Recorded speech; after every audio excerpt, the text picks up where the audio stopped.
what this is telling us is that it wasn't so simple that people were in one place, they migrated out from there. It's showing us that people had migrated back and forth. And this giraffe is the first evidence that people had migrated back and forth between Europe and Africa.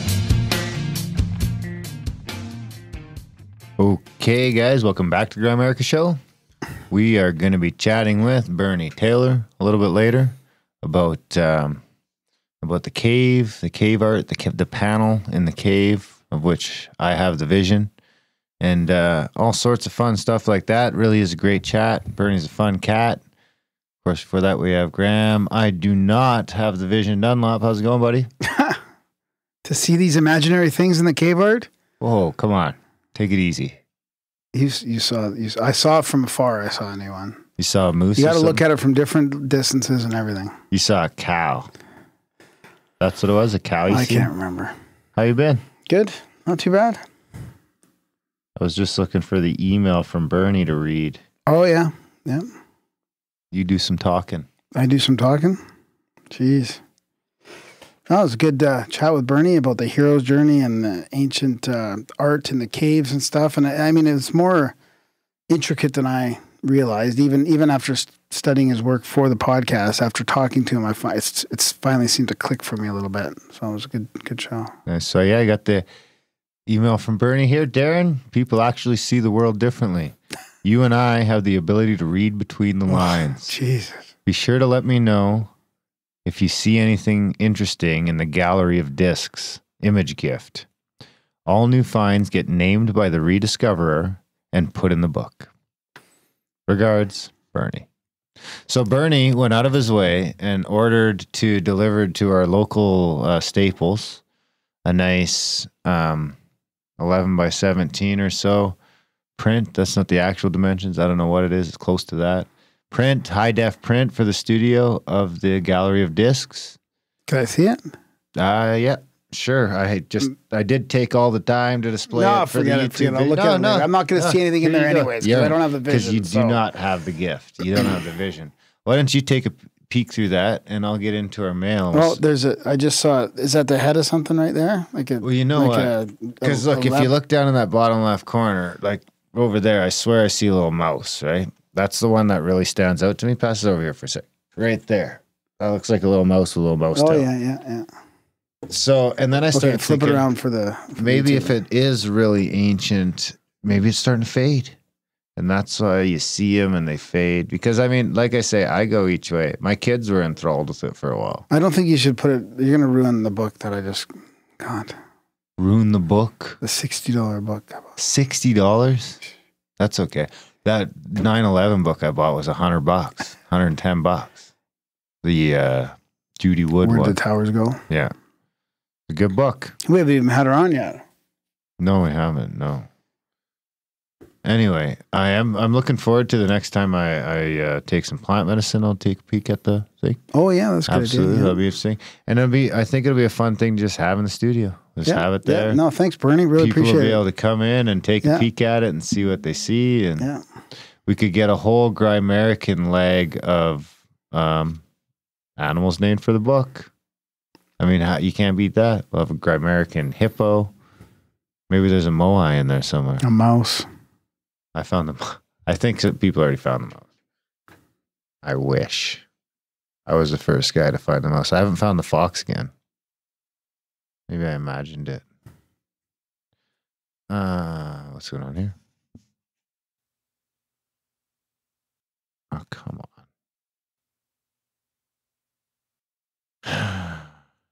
Something's wrong with the jingle board? There's something always wrong with the jingle board. Get out a pen and paper. There it is. Write this down. Or a pencil. Or a pencil. I think I'm going to find a way to run the jingles through here. I think that just works better than the button tapping. In the beginning, I just wanted the button tapping. 100-815, comma, 17th Avenue, SW. Next line. Calgary, Alberta. Next line. Canada. Next line. T2T space 5H7. That's the P.O. box. That's the P.O. box. Okay. Some dirty socks because he's got a dirty sock. Had you peeled off this label yet to see what's underneath? Wow. I don't know. The return address is one world government. Oh, I love it. Unless we get... Actually, I'm going to stop saying that. Yeah. Because I'm going to manifest You it. don't want to manifest anything negative. Oh, boy. We got more CDs for you to put in your computer. Did people talk about... Were people asking about sending cash, Darren? Yes. Because you could send a book with cash in the pages as a fun way to do Actually, it. no. People were talking about sending U.S. postal money off. Yeah, that didn't And I work said you last can't time, do yeah. that because last time we couldn't cash them. So, and I don't know if those are refundable after you do it. So So, that do is that. one world government. What is that? this is from Paul Barrett, One World Government. I don't know if I was supposed to say his name.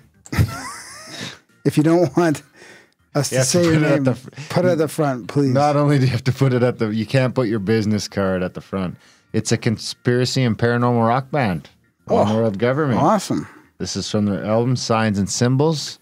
We got a Nice. magnet here for the water cooler. We should have them on the show. And We'll ask if we're allowed to use their music on the show. Oh, we got a chemtrails calendar. oh, that's awesome. 2019, baby.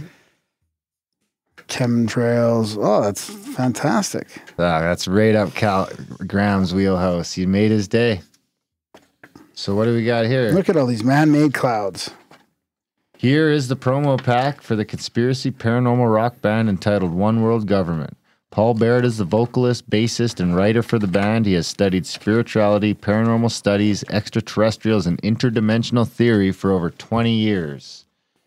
In 2018, he also became a certified meditation instructor based in the Vipassana Buddhist tradition. Vipassana? Vipassana, that's what Michael's into. Right? Yeah. Actually, Lisa's going to go do that. Oh, wow, I that's think great. she's going to go do it at some point this summer. That's great.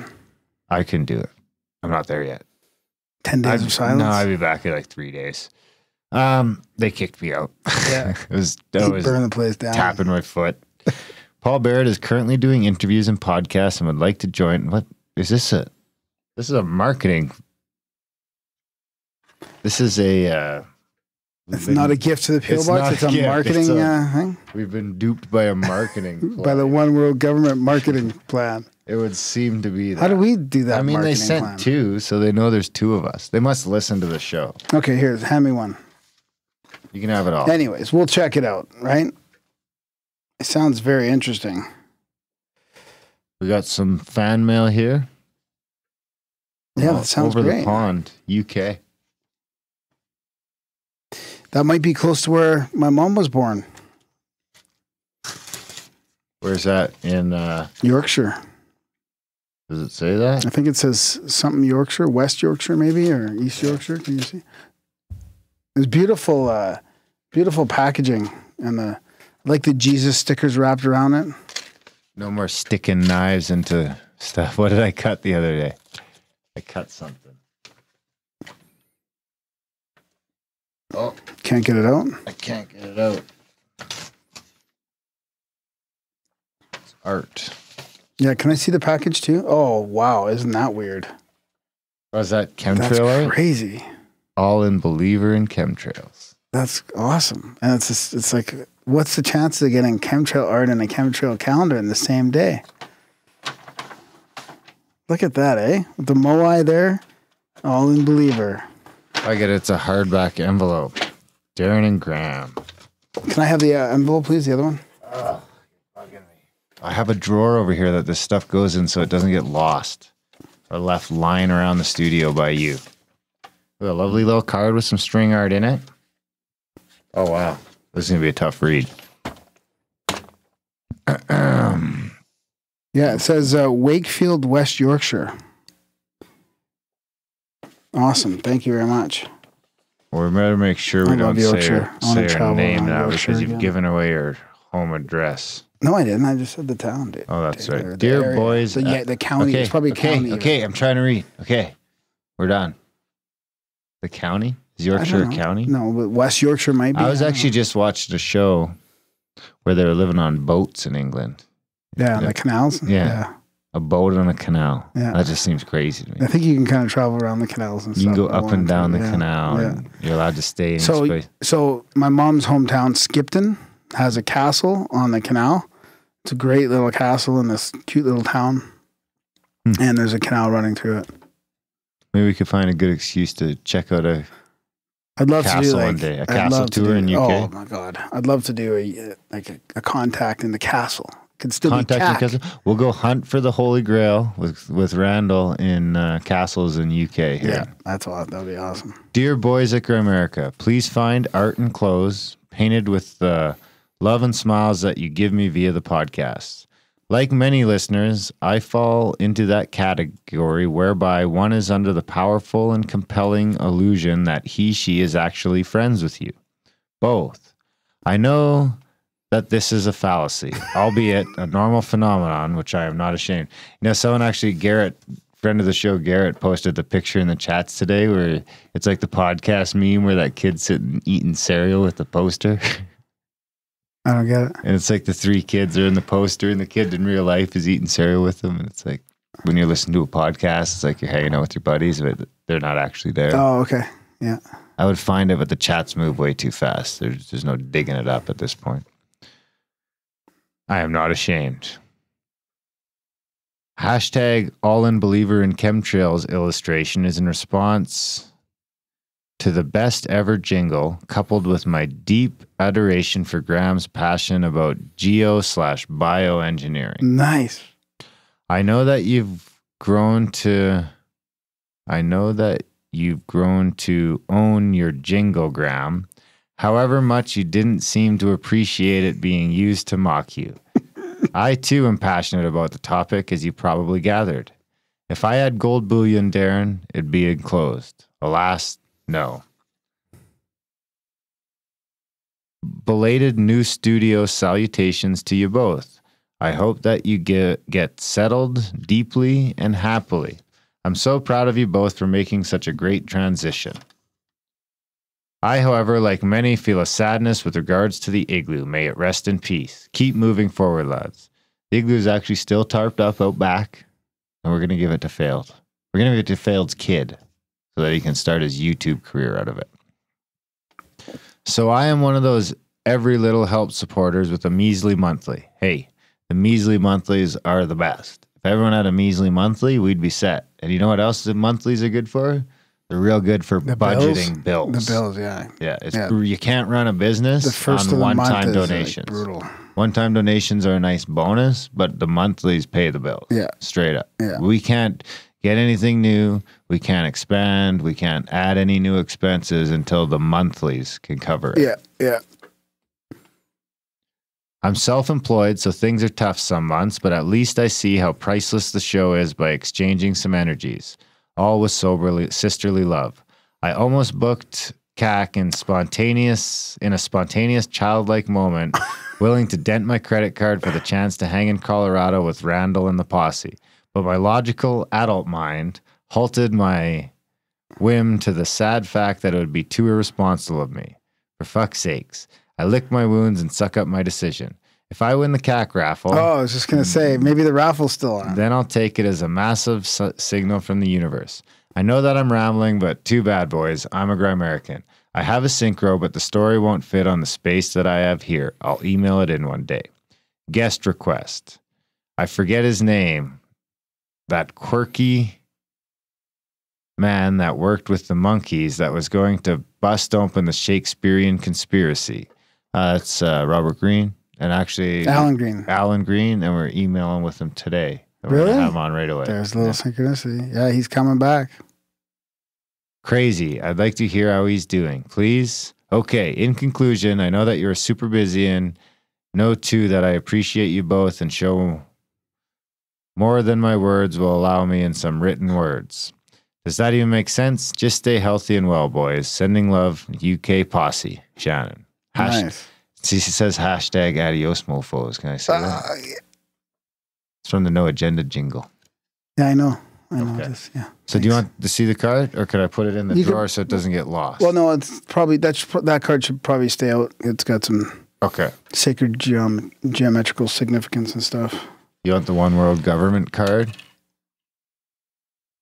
All right. Anything else? Not PO box related. No. You put the thing behind the thing so no one can see it, but that's okay. We forgive you. Oh, so did I tell you last night?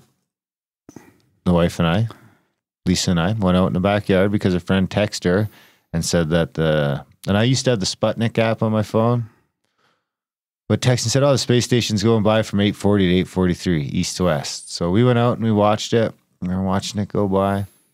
And you can see it. You can see the sun is set beyond the mountains in the horizon. Was it reflecting upon the clouds at all? Or does that not happen?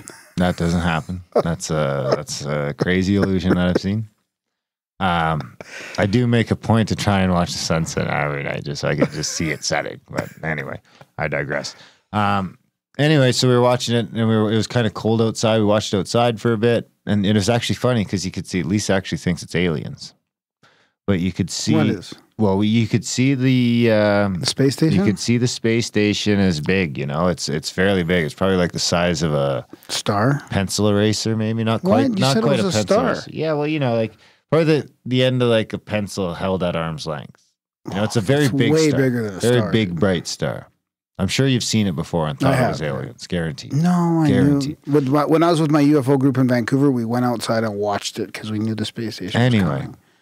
we're watching it, and you can see the big, bright space station. And then, so I would say it's about 2 inches away, but that's like looking at it however many, a couple hundred miles away. What's the space station? 150 miles away or something like that. Whatever the fuck it is. I'm looking at it. And I can see the bright one. And we all seen it. And you could see 2 little smaller ones like in the exact same trajectory following it. Now, I assume they're satellites. That's what I thought. It must be a couple satellites that are like in orbit with the space station. I don't know enough about the space station to know. What if it's that's just a thing. another module that's not as bright that's attached? No, it's multi Nah, it would have been modules. too far for that. Too far away from that? It's like this far away in the You're sky. saying 2 inch? Oh, yeah. Yeah. So it's, it was a ways away. It would be too, but it was very much way, way, way, way dimmer. Anyway, the reason I brought up the story is because then we went in the house and we were watching it with the kids out the window. And I was like, watch this, kids. I was like, this is how we'll do a little experiment, show how we know. A little, not how we know, but a little trick to show us that the earth is round. And I was like, before that hits the ground, because it's going from horizon to horizon, before it hits the ground, it's going to disappear. Like, what do you mean? Isn't it going to go, we see it all the way to the ground? I said, well, no, because the sun's gone down over there. So eventually it's going to go behind the ball and it's going to disappear. Behind the wall? Behind the ball. Oh. So sure enough, as we watch it, as it gets to probably, maybe 30 degrees or so on the horizon, 30 or 40 degrees, probably 30 degrees, just sort of filters out for a sec, gone. And that's when the sunlight stopped reflecting it because the edge of the world got in the way. Not the flat edge, the round edge? The round edge. Yeah. What's it called? Edge. What's it called? Be careful when you it's say like the edge because, Oh, I know. I'm using all these confusing words to try and trick people. Wall, edge, you're not really doing a very good job at I'm a proving real it's round. sphere monger. So yeah, that was it. No, I also went to have you ever been to the vault out in the Kananaskis? The vault? Yeah. So apparently the cave. Yeah, I used to do a trail run around there. Oh, did you? Yeah. It's pretty cool. It's big actually. Yeah, I was in it on the weekend. Yeah. We took the kids out there, hiked. It's kind of halfway up the hill. I was ready to give up actually because it was set on the fucking thing 2 kilometers. So I swear I hiked 2 kilometers and it's snowy and it says turn left at the trail marker and we passed a couple trail markers, but there was no left turn. I was like just getting ready to turn around and Lisa's like, no, come on. And sure enough, we come over a couple of hills and there it was turn left. We went up to the cave, had a little fire at the entrance. Was there anybody there? No. A couple of people stopped by while we were there, but no one went in the cave. So I went all the way to the back with the kids, the very back wall. Were they scared? It's a pretty big cave. It's spooky back It's a pretty in there. big cave, yeah. You think it's not going to get spooky until you're out of you can get around that one bend and the other bend, and now there's no natural light in that place whatsoever. And it's just you're going around corners and looking at stuff with your flashlight. Yeah. Yeah. But it's cool. So that place was going to be a couple of entrepreneurs hollowed out the side of the mountain to make a storage Is that facility. the story? Well, there was rumors that it was for the government. There's rumors going around it was going to be for government shelter, but apparently it was some company that was going to use it for Cold War nuclear-proof, comet-proof document storage back when there was clouds. Now they could fill that motherfucker up with They could fill it up with servers. Hey, we could revive that. We'll throw some servers in it. WikiLeaks servers. Servers with just information and then reconnect them later after the EMPs destroyed the Well, they'd be EMP proof in the mountain, I would assume. Right? No, Connected to the internet still, but it's hosted in the mountain, protected. That's where we'll put the show archive. So the Grimerica show is one of the few things to survive the next Carrington event. apparently Trump's led some initiative to protect the U.S. from an EMP. Yes. Usually we get drug into those and we get protected by association or mostly just by closeness, geographic closeness. Yeah. Right on. So what else you got? That's what I was up to. The cave was great. That's awesome. Yeah, it's pretty. It's big, but it doesn't feel natural. It does feel man-made. Yeah, it is man-made. Yeah, I know. Yeah. That's why it feels man-made. Yeah, I know. It's man-made. I'm just telling you. But when you're walking down the hill, you can see another cave up the mountain that doesn't look bad. No, there's one that I want to do. There's from a dry riverbed. Remember when I used to run up there, and there was another one that's way up on the hill, and you can just see this huge cave. And I wanted to take you up there one day. Remember? Yeah, that's the one we seen though, because we had crossed that dry riverbed. Really? Yeah. Just on this last trip? Yeah. No. We walk across it. Can't be the same. Oh, who knows? You know, we could have. With those people were going to take us caving if we interviewed them on the show. Is near Spaloosa or something like that, or there's a name of that mountain? I don't know. Those people were going to take us caving. I forget what it was. It was like Canmore Caving or whatever. Yeah, what said happened? they'd take us out caving if we interviewed them. I could probably instigate that again. I just gotta get a hold of Knee-High. He's a spelunker. A certified spelunker. He's like, I'll take you in caves. You gotta like squeeze through like on your.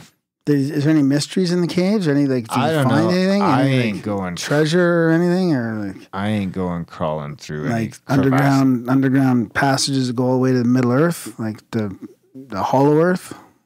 I don't know. You probably just keep crawling down and then you get stuck down there and die. Is there any bones or anything like? I don't know. You want to go caving? I wouldn't mind. Yeah.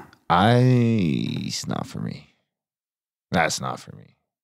It's kind of a D&D thing to do, you know, like LARP, some live action role playing, dress in your D&D stuff, bring your arrows. You can't dress in your D&D stuff. You got to wear like the cave suit and everything.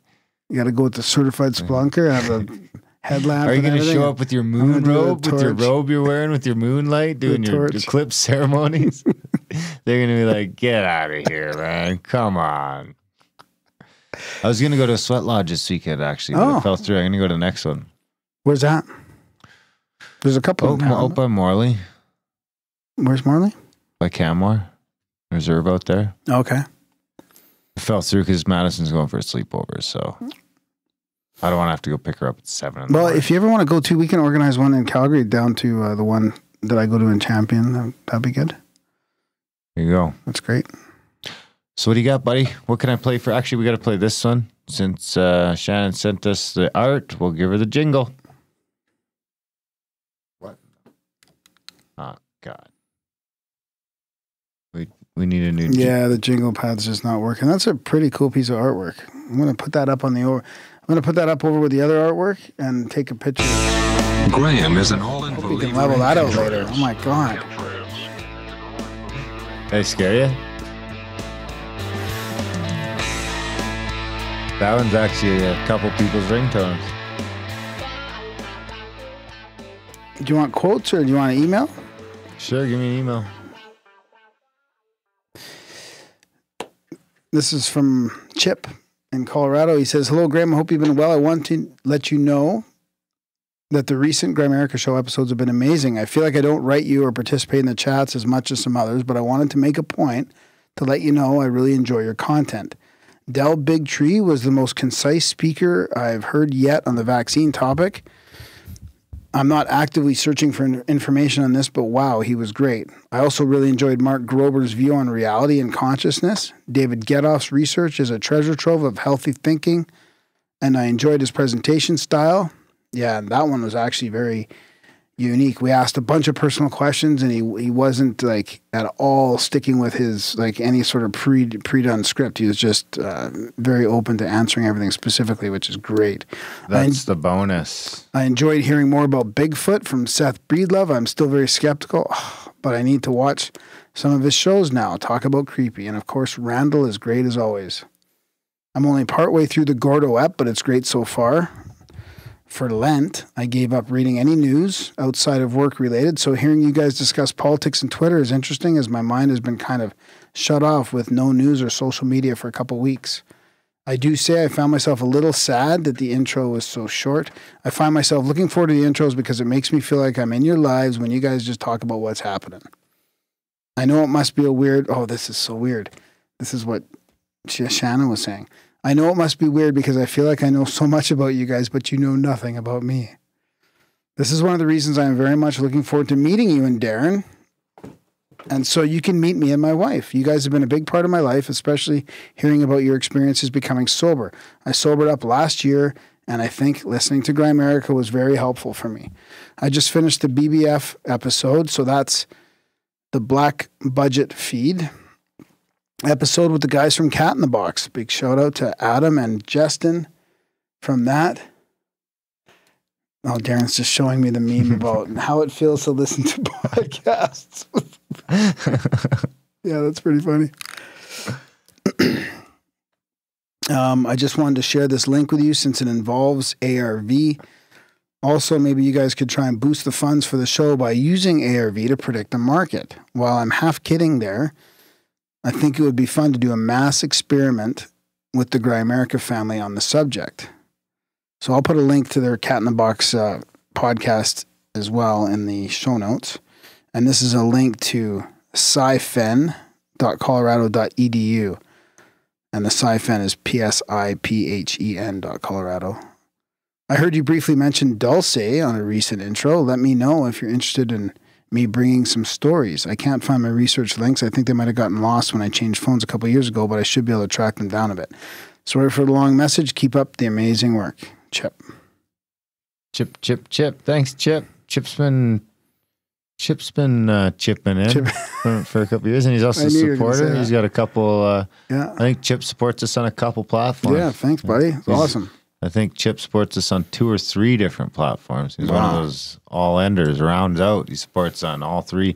Well, we'd be happy if you just supported on one. But Chip goes above and beyond. I do got another email that might be pretty funny, actually. It's kind of in response to me, and you I know you like this, me getting other people's emails wrong. So it's kind of a corrective email. Okay. You know what's funny is I was thinking, because I got a couple emails I wanted to get on the show. I don't know how many emails you get, but the amount of email I get, just like logistical emails, is just overwhelming now. I'm overwhelmed. Oh, you know what it is? It's so stupid. Yeah. I get too much email. I don't know how I handle it. Let's talk about it later off the air, because I don't understand. Actually, I just forwarded it all to you. So that's what I've been doing. Yeah, that's fine. Yeah, that works. Yeah. All the listener stuff. Yeah. Yeah. So, chuckling, grimacing.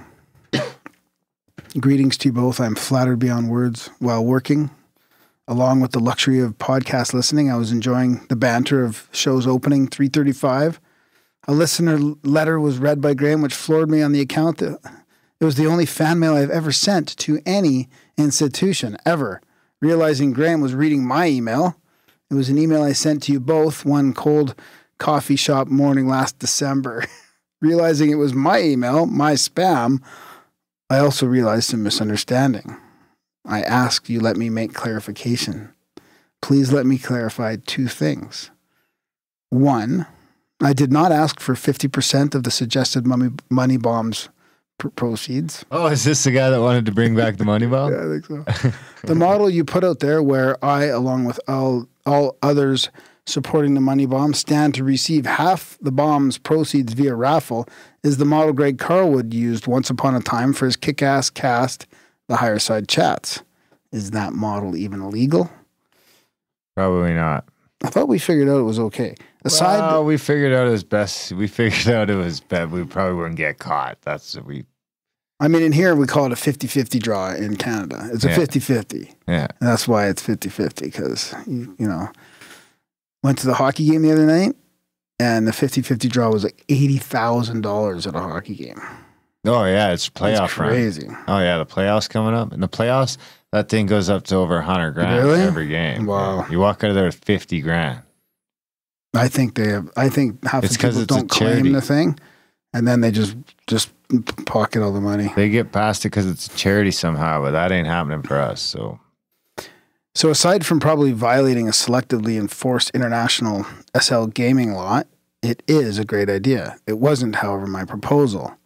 However, as far as that model does go, I'm not sure how Darren's math calculated this sort of model would lose money on your end. Well, I just picture it as giving away half of our monthly income right now, and then just everything falls apart. There's no more apartment, there's no more office, Studio. there's no more hosting, there's no more anything. It just slowly dissolves into chaos. We were podcasting on our phones for a while, and then we deter to doing our own periscopes once in a while, and then it's just nothing. I think the whole gist of it is you're supposed to increase your donation amount by people expecting to win half of it back. I think what he's getting at is that we'd run the money bomb along with our regular support now. So you do a monthly money bomb as a side gig. You can buy into the money bomb. Oh, yeah. That's how I'm Yeah, picking it maybe. up anyway. I could Yeah. be wrong. I should put this. Oh, I should mention that we're going to be on. Oh, no, this thing's going to be. When's this shit coming out now? I don't even know. You got me all confused. Weird episode release times. Is this going to come out before Monday? I'm going to be on It should be before Monday, yeah. Conspiracy Farm Monday. In a Dell Big Tree debate, hopefully, if that happens, that'll be fantastic. Yeah, it's happening. I'm on the email thread. Good. All right, so I'm not sure how Darren's math calculated this sort of model would lose money, but I'll repeat that. Anyways, just saying, there are other models out there where you keep all the money. Like a live 24-hour broadcast where you have lots of previous guests Skype in and encourage one-time $1 listener support contributions and give updates on themselves, for example. You know, we could actually you could probably get something like that going nowadays, these days, if we did something like that on the YouTube and utilize the super chats. Yeah. Do like an all-day Grimericathon. Grimerican. Or line up a bunch of guests, call in all day, let people call in. We're just here for like 12 hours straight. I can't do the silence. As long as the super chats come in, we just keep going. If those fall off, we're just like, we take a nap. I can't do that. You could watch some Netflix on your laptop for a bit. We stop taking calls. I can't do it. We got to do a call-in show again somehow, some way. Anyway, people have been asking. So, Yeah. I mean, we do have this phone line that you can leave us a message on. We got a text today or the other day or something. Yeah, what's that number? That number is 1-403-702-6083. Hey guys, I love the show. Keep up the good work. Also, can I get the Black Budget content link? I'm a Patreon. My email address is just in case you want to make sure that I'm really a Patreon. Good vibes. Oh, yeah. So we were going to talk about the Black I got a Budget couple. feed a little I think bit. we got 100 comments on my. What's your favorite podcast other than the Grimerica show on the Facebook page? That's good. Yeah. Let me finish this off and then we'll get into Black Budget because What Black Budget? our feed, like, Okay. you know, there's some good content in there, right? People are commenting on your TED Talks. I forgot about those. December is a slow month in my industry. That's why I had time to sit around and write out reasons why I couldn't join the 1%. After hearing my letter at work, I signed up and became a part of the 1% Club. America is a great country. One day money is impossible to come by. The next month you find yourself making a comfortable living. Life is good. Work is returned. I've become a proud show supporter, and I hope I make the meetup in Colorado with the Grimerica Lodge attendees this spring. I fear it will sell out before I scare up the $500 as my car is holding my next paycheck for ransom. But if I work really hard, I may be able to afford the last $5,000 scalping price after you do sell out. Yeah. There's a couple expensive spots left. The private, the 5-star experience is still available. In the private bedrooms, there's a few of those. But those kind of spend $1,000. They're over $1,000. The second thing I want to clarify, I'm not I mean, that's nothing for the value you're getting. Oh, yeah, at no, the- it's I mean, yeah. I'm just saying. Yeah. That's still an option right now if he's interested. Still get you in The for second less thing, than $5,000. Like 25% of that. he was talking about a scalper price. I better not find anyone scalping CAC tickets. You don't scalp CAC. You don't get offended by that term, do you? What? Yeah, I do actually. I'm a little offended. The second thing I want to clarify, I'm not a level 32 dungeon master. Dungeon masters cannot reach any level, let alone 32. That, Graham, is known as a nerd test. Either you were too polite to call me out on my claim of reaching level 32, or, disappointingly, you failed the nerd test, which may be a good thing. Cheers and party on, Ryan. Which was it? Oh, I failed. Well, no, I just thought it was more of like a... You thought it was out of your nerd? No, I thought it was like a Freemason, like he was a dungeon master and a level 32 Freemason. Huh. What is that? what test do I pass on that one? I don't know. Hey, when we were kids, like, we used to make it all the way up to like level 36 in D&D with our characters. Did you? Yeah. I'm level 50. They don't have that anymore. I'm level 50. Now you can't get to past level 20. I can. I did. Yeah. Level 42. Is it? You done? That was the end? Yep. Profound UFO quote of the week.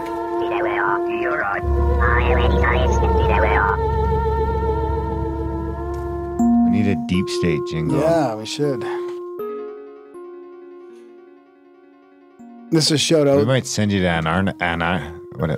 Anarchapulco. Maybe we'll send you to that next year. Is that in Antarctica? It's in Acapulco, Mexico.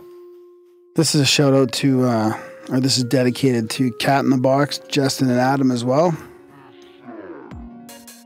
While working for the CIA program in our lab in Menlo Park, California, our psychic viewers were able to find a downed Russian bomber in Africa to describe the health of American hostages in Iran and to locate a kidnapped American general in Italy. We also described Soviet weapon factories in Siberia and a Chinese atomic bomb test 3 days before it occurred, and performed countless other amazing tasks, all using the ability that our colleague Ingle Swan dubbed remote viewing. Who's that?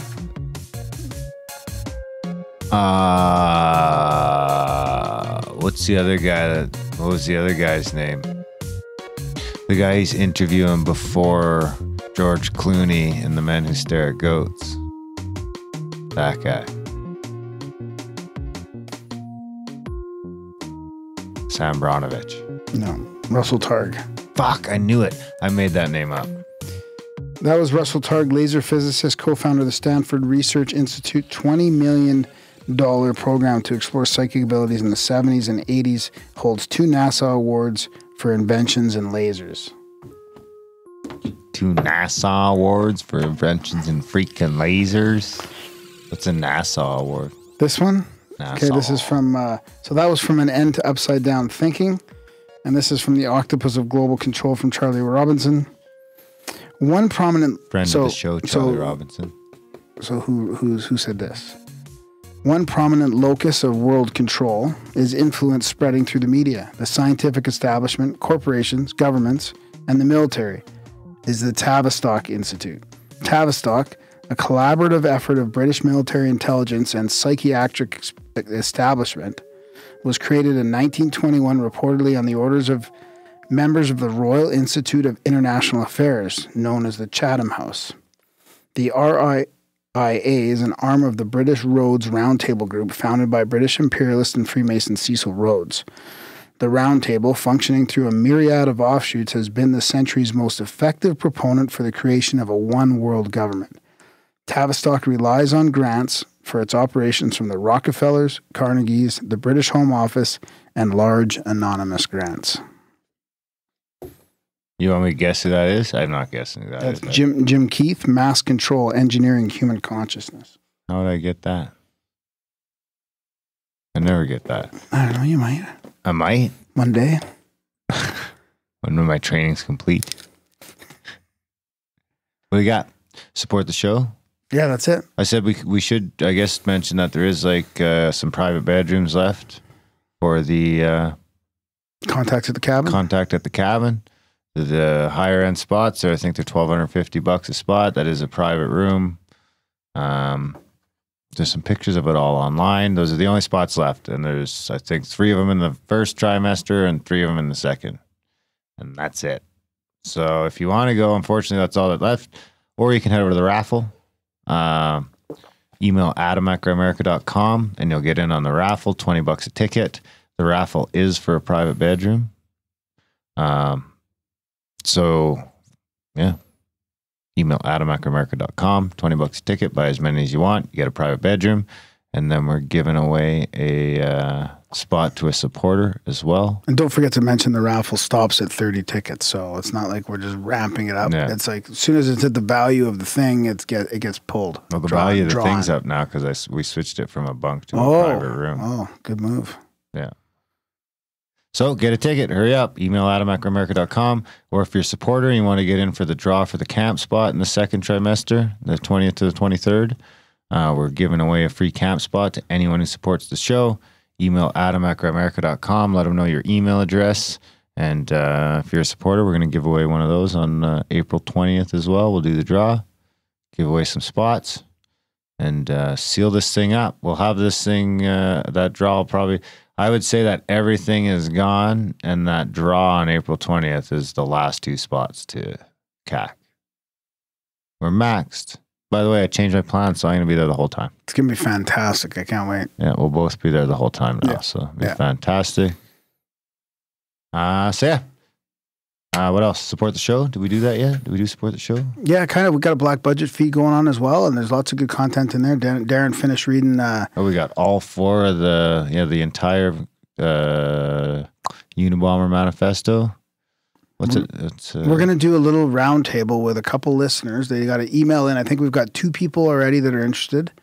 So there's a couple spots open for a little round table going over the TED. Is that what you wanted to do? You mentioned it. Yeah, that's right. That's so I did the reading. It was 4 episodes. It took me about 4 hours, and I read Industrial Society and Its Future, and did a roundup of that over the 4 episodes. We've got I think 4 or 5 hours or 6 hours of Randall Carlson content that was just put in from the chat, from the vestibule chats we're doing on Monday night. Those have been put into the black budget.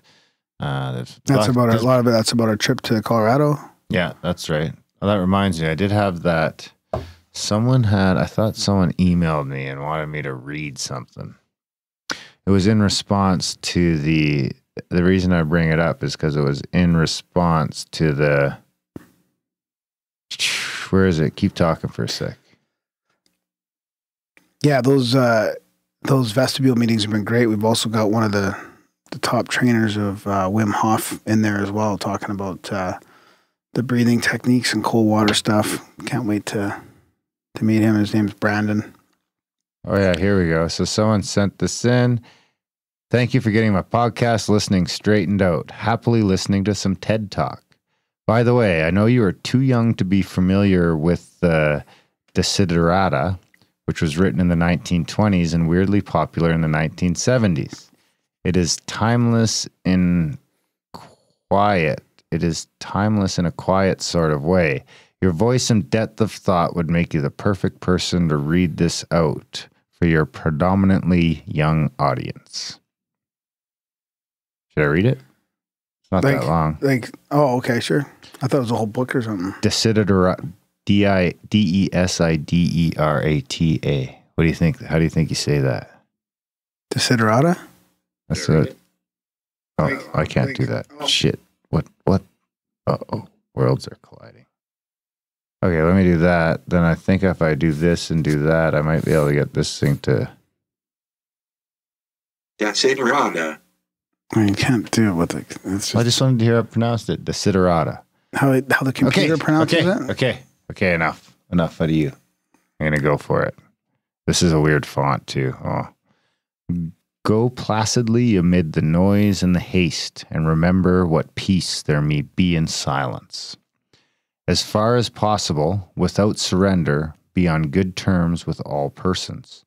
Speak your truth quietly and clearly, and listen to others. Even to the dull and the ignorant, they too have their story.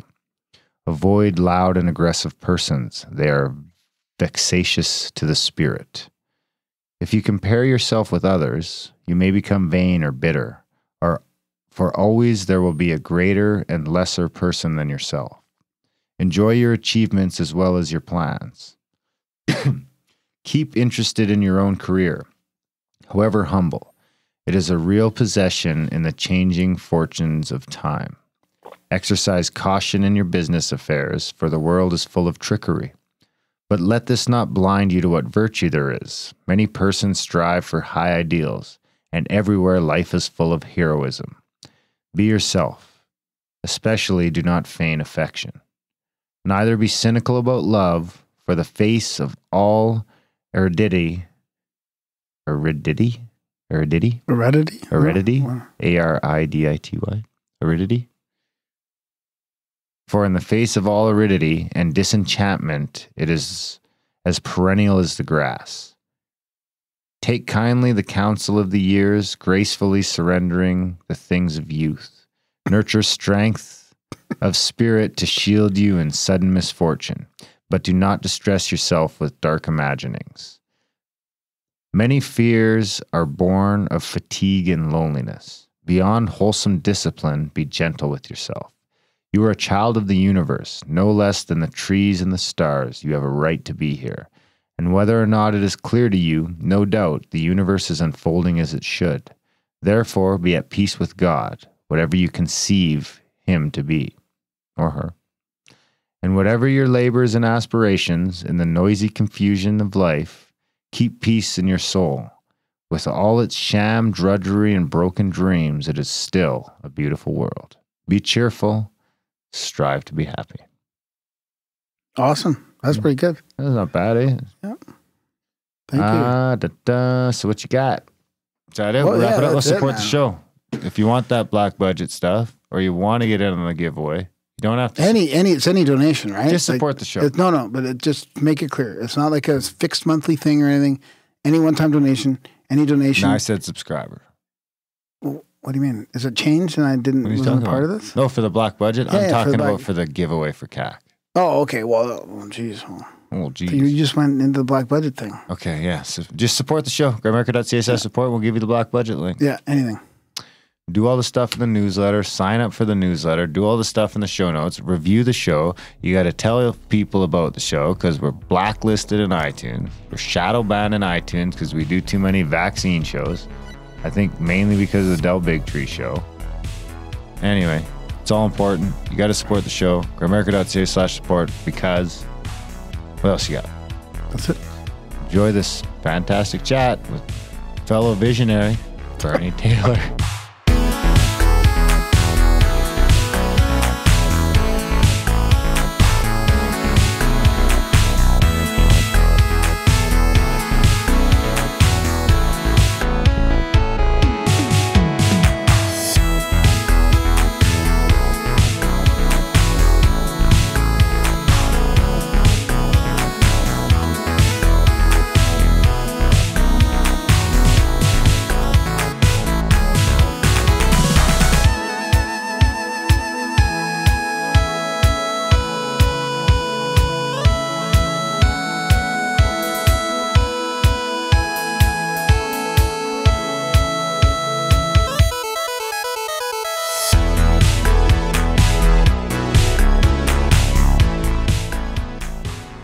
All right, tonight we've got Bernie Taylor with us.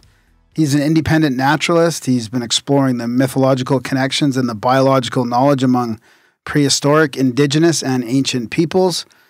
His first book was Biological Time in 2004, and his latest was in 2017, Before Orion, Finding the Face of the Hero.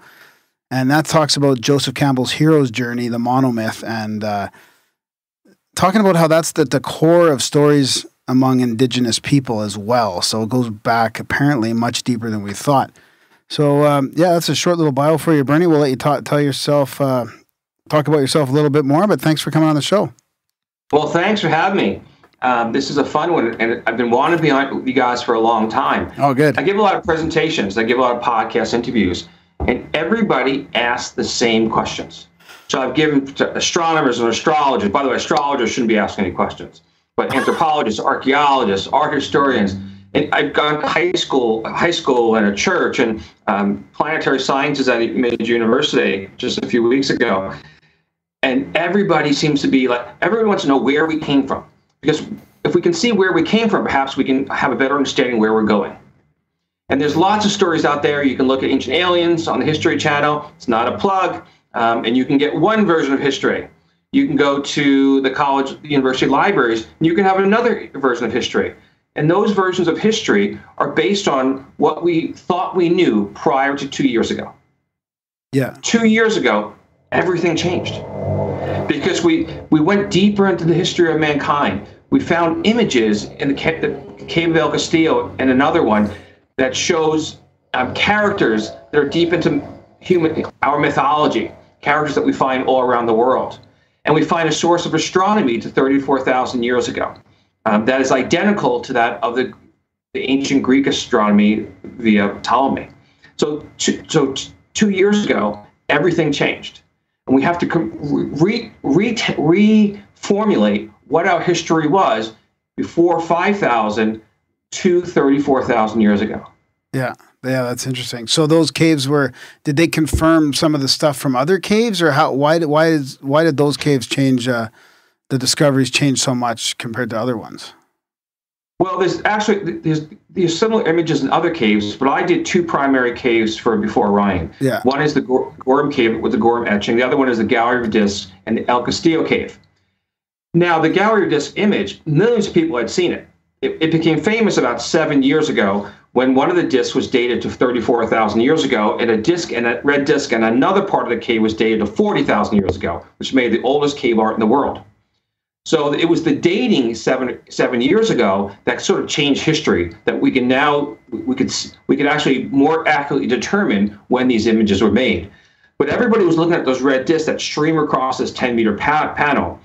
But roughly 2 years ago, I started coming out with the images, which I had seen 2 years prior. And in those images, we find horses, we find this teacher speaking the ear of her apprentice, we find lions, we have a man holding a club, we find giraffe, which is distinctly an African animal, mongoose, dolphins, we find a great auk, and a huge crocodile. And all these characters hadn't been seen prior to the release of my work.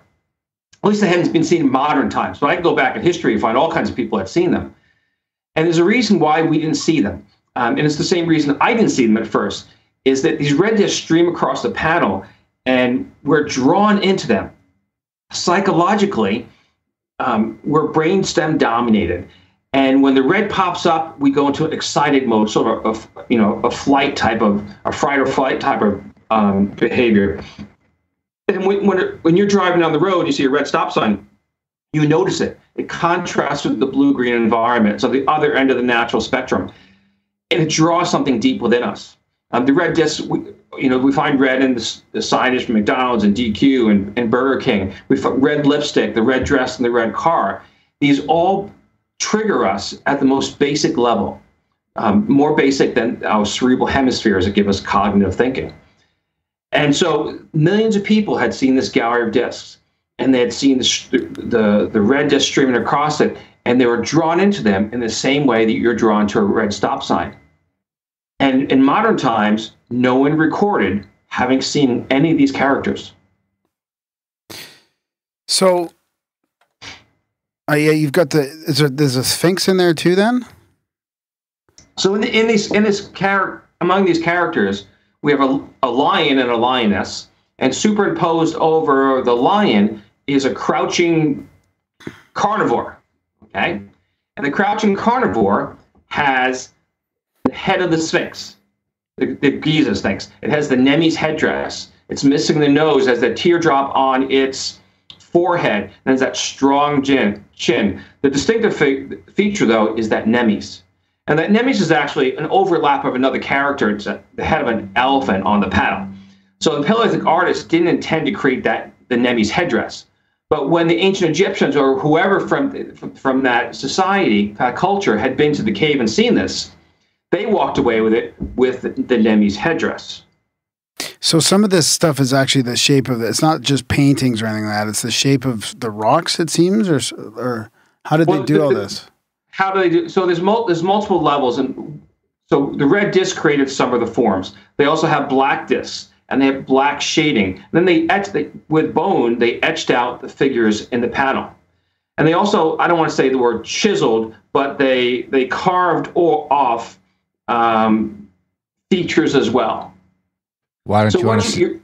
You're looking at a sculpt. So it's like a sculpture, but it's a sculpture that has paint over it and multiple layers of other features. Oh, because I've seen it before in the red dots on, but I didn't see that lion shape until now. Now I see the lion shape in there. Yeah. Why would you like to use the word chiseled? So so chiseled is not the right word, because when we say chisel, we're thinking if someone has a metal instrument. And in the cave, they found many instruments. None of them are metal. Okay. So there's it's bone awls. There's shells. This is a limestone panel, which is about as hard as your fingernail. So it's very easy to manipulate. And even once you created a shape, just kind of sand it down as well to make it look natural. So they also use the original material on the panel. So there's organic and mineral matter that they integrated into the image. So multiple layers, complex. I can see how they did this, but I personally couldn't have done this. Yeah. It's genius. It's beyond genius. This is extraordinary genius that we don't have in our modern times. Picasso went to the Altamira cave about 1900. He was brought in, which is nearby to Castillo, and he was brought in to ask the question of whether it was a forgery. Because it was in 1900, it was believed that Paleolithic man, caveman, didn't have the mind ability, intellectual ability to create that incredible art. Picasso went in and he said, none of us could have done anything like this. So the master of modern art himself said he couldn't do it, or his colleagues, his peers. This El Castillo image that we're looking at, the Gallery of Discs, is many times more complex than what Picasso saw at Altamira. So, go ahead, Darren. And is that where we're talking about, like, just with the way they used the shape of the rock to add context, and they were using actual materials from those animals in the painting materials? Am I getting that correctly? Well, I don't believe there's any materials. I don't believe there's any materials from natural animals on the.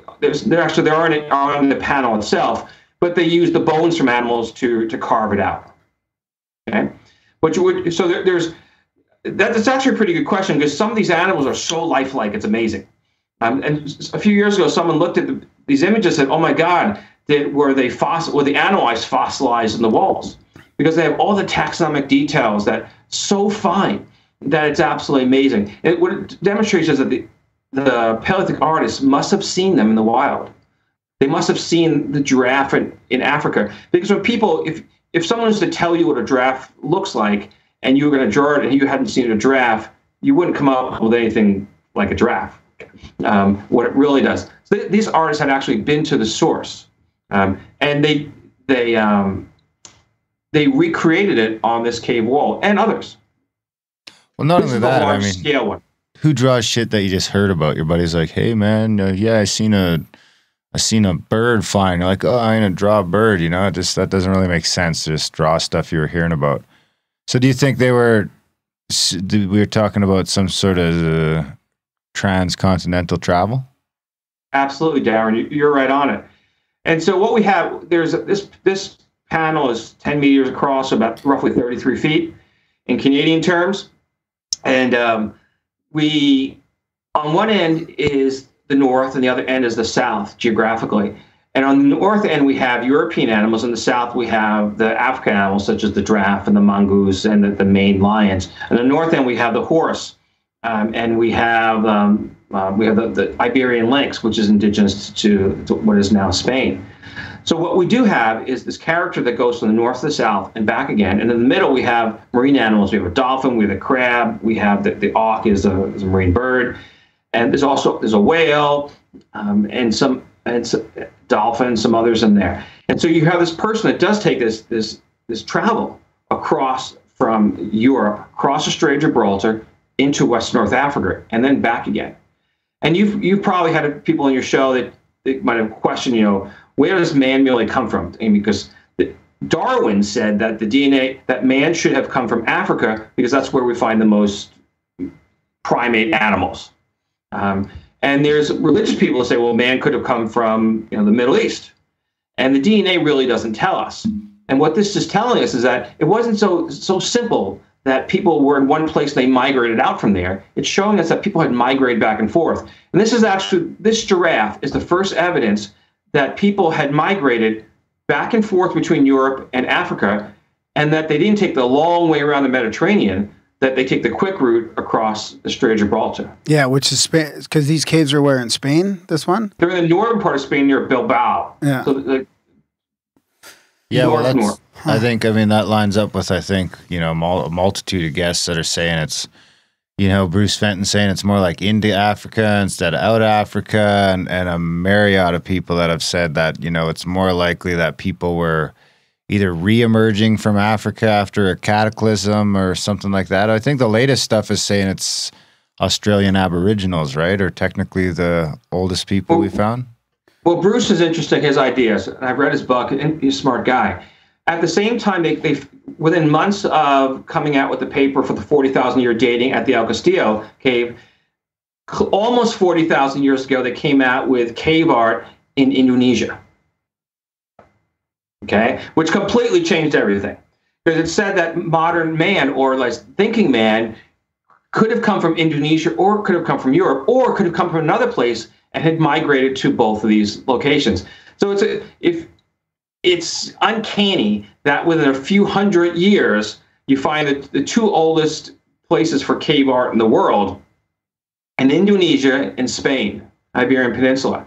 And I believe that they actually came out of West North Africa, and they migrated over vast distances, including to Indonesia.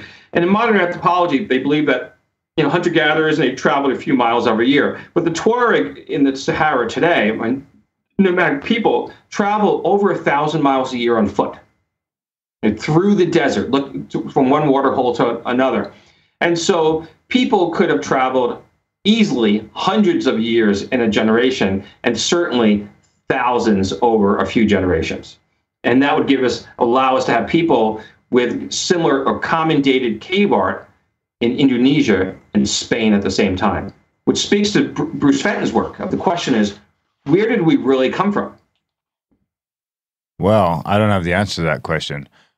I have some more questions, though. So, if you have a good reason, I guess it makes everything, migration becomes easy if there's no food or no water, or, it's suddenly freezing cold or too hot or anything like that. Do you think, because the caves are they're 40,000 years ago. That's a long time. Like you're in the thick of the ice age right then. Well, I was just looking at that. I think Randall was saying the last time we had him on that the peak, pre-ice age. That's like pre-thick of it. So I think didn't he say 18 to 20,000 years ago was the coldest part of the ice age, so 34,000, that's another 14,000 before that. So it might have been like at the beginning of the last. It was pre-ice age, yeah. At 34,000 years ago in Africa, you would have been looking at savanna with, giraffes and elephants and animals like that. Which is the peak of it was 26,000 years ago, and we started to seriously subside about 15,000, and maybe 12 or 13, it kind of disappeared. Yeah. Well, but here's something interesting that ties into that the direction that Randall Carlson could be going is that. So 12,000 years ago, everybody's looking at that date, right? You've had Hancock and Bouval and, Randall Carlson. They're saying that some major cataclysm happened 12,000 years ago, and that's disruption in worldwide, movements of people. Well, something happened 12,000 years ago. Cave art ended in Europe. Completely ended, that we can actually date it. But something else happens at the exact same time rock art emerges in West North Africa. It emerges in a huge way. The Greater Sahara is the largest art gallery in the world. And 12,000 years ago, they started creating life-size giraffes and hippos and alligators and elephants. And if you walked for days across the sands of the Sahara today, you might stumble across an alligator and say, hey, actually, an image of an alligator, and say, what the heck is that alligator doing here? Because in that time, 12,000 years ago, there was huge wetlands. There were lakes that were larger than the Great Lakes that separate the U.S. and Canada. And so it was a different time. So the question then becomes, was it a great cataclysm that separated the people, or did people migrate back from Europe back to Africa, where there was abundance of game? Or both. Or both, yeah. And the question is, so if there's this huge cataclysm in Europe and people, everybody died or whatever the story is, well, why does it, Europe, where people were, is only 100 to 200 miles from West North Africa, where it was flourishing? Yeah. Well, yeah, what makes me wonder is if it you get something that makes it a little darker or something like that, so it gets a little too cold in Europe. I mean, that's if spring don't come in Canada by July, I'm heading fucking south. Yeah. Yeah. Well, we're Texas talking one, hundreds of miles. Yeah. Hundreds of miles between the two. Or actually less than hundreds of miles. Between where people were and where they went to. Does the Mediterranean exist then? Do you think? Does it what's the extent of the is it the Mediterranean that separates those two? Yeah. Yeah, but I don't know what it was like before that. Because it must have been a hell of a lot smaller, right? At that time? Because what is there, something like 250 cities or something they found underneath the Mediterranean? So at that time, so if we're talking, the Mediterranean would have been much smaller because there was less water was trapped in the ice. Or maybe it was bigger if it's pre-ice age. Jeez, the pre-ice age would have been much larger, yes. And that's when you had those huge lakes. And probably bigger oceans and so pre-ice age, the glaciers are smaller than they are now? Pre-ice age, during the ice age, the glaciers were the largest, and pre and post, they were smaller. They're smaller than they are now. Wow. So you're talking about, the world probably looked a whole lot different. Yeah. Obviously, but your coastlines would be further inland than they are right now. The ocean's deeper. Right. Yeah. Huh. And that's really a question for Randall when you get him on the show and you guys meet up, is to ask him, well, could those people have gone from Europe into the Sahara, the Greater Sahara? Because that's where the record shows. And we have huge images of these absolutely huge giraffes. And on this gallery of discs, there's a giraffe that is also life-size, as well as the elephant. Now, that lion you see there is probably about 9 meters, so it's a little bigger than a lion that we have today and lions that there were at that time. But in fact, so there was a changeover in history. And so what I'm doing is I'm going back beyond the 12,000 years ago and deep into 34,000 years ago when we find the first emergence of these cave images. And what do they mean? Well, we have this panel, we have the man on the north, we have a man on the south. The man on the north is the constellation Hercules, the man on the south is Orion. And those animals I mentioned before, between them, after Hercules, we have Aegea, the eagle, we have Pegasus, Pegasus is the horse, the dolphin is Pisces, Cetus is a sea lion, is the sea monster among the Greeks. It's a seal on the panel. We have Orion. Above Orion, we have the Barbary ape, which is Gemini. We have the Ursa Major with the bear and her cubs. We have the lions, which is Leo. We have the great auk, which is Cygnus, and then we have Draco as the crocodile. Well, that's the exact same constellations in the same order as the Greeks had them. You can't make that up. Okay, so you either have to say that there's nothing there, or it's all there, and the Greeks and others had been there. And so we're going to go back. We're going to talk about could the Egyptians have been there, because we're going to talk kind of the Sphinx story today, and maybe we could step back into Sphinxology and kind of where we are in the moment or before I start telling my story. Does that work out? Yep. Okay, great. So there's different Sphinx people out there. Okay, conventional Egyptologists, what they say is that there was a geologically formed mound that within an enclosure, a naturally formed enclosure, and the ancient Egyptians went in and they carved out the head and they modify the body a few times. Okay, which makes sense. Okay, Robert Schoch comes in through the invitation of John Anthony West, and Schoch looks at the outer wall, the so-called closure wall, and he says that there's the vertical weather lines are so deep they couldn't have happened during Egyptian times because there wasn't enough water to do it. Okay, yeah. And Schoch starts off with 6,000 years when the last time when we're talking about these big lakes in the Greater Sahara. And he finally pushes it back to about 12,000. He's on Team Atlantis, okay? It's what it is. You can get him on the show to talk about Atlantis and the Great Sphinx. So another group of geologists come in. You probably saw the paper a few years ago that said the Sphinx is 800,000 years old, okay? And but they actually didn't say that. That's what the news said. What they said was that area was previously under seawater.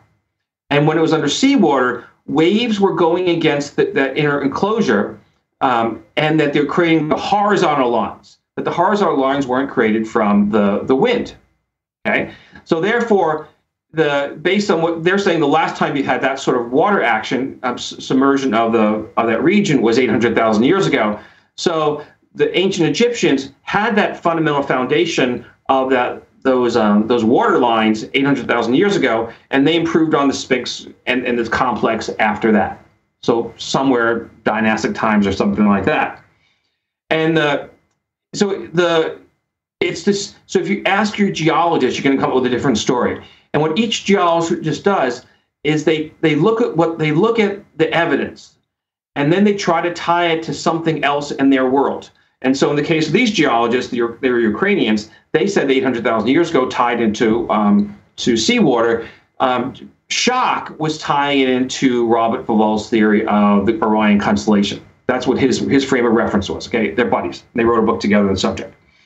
And so, ask your geologist, you're going to come up with a different story. Well, and the flooding of the Nile played into that as well, didn't it? I mean, isn't that when he was saying that like it wasn't just the weather patterns from back then matched Schoch's theory, I guess, as well, right?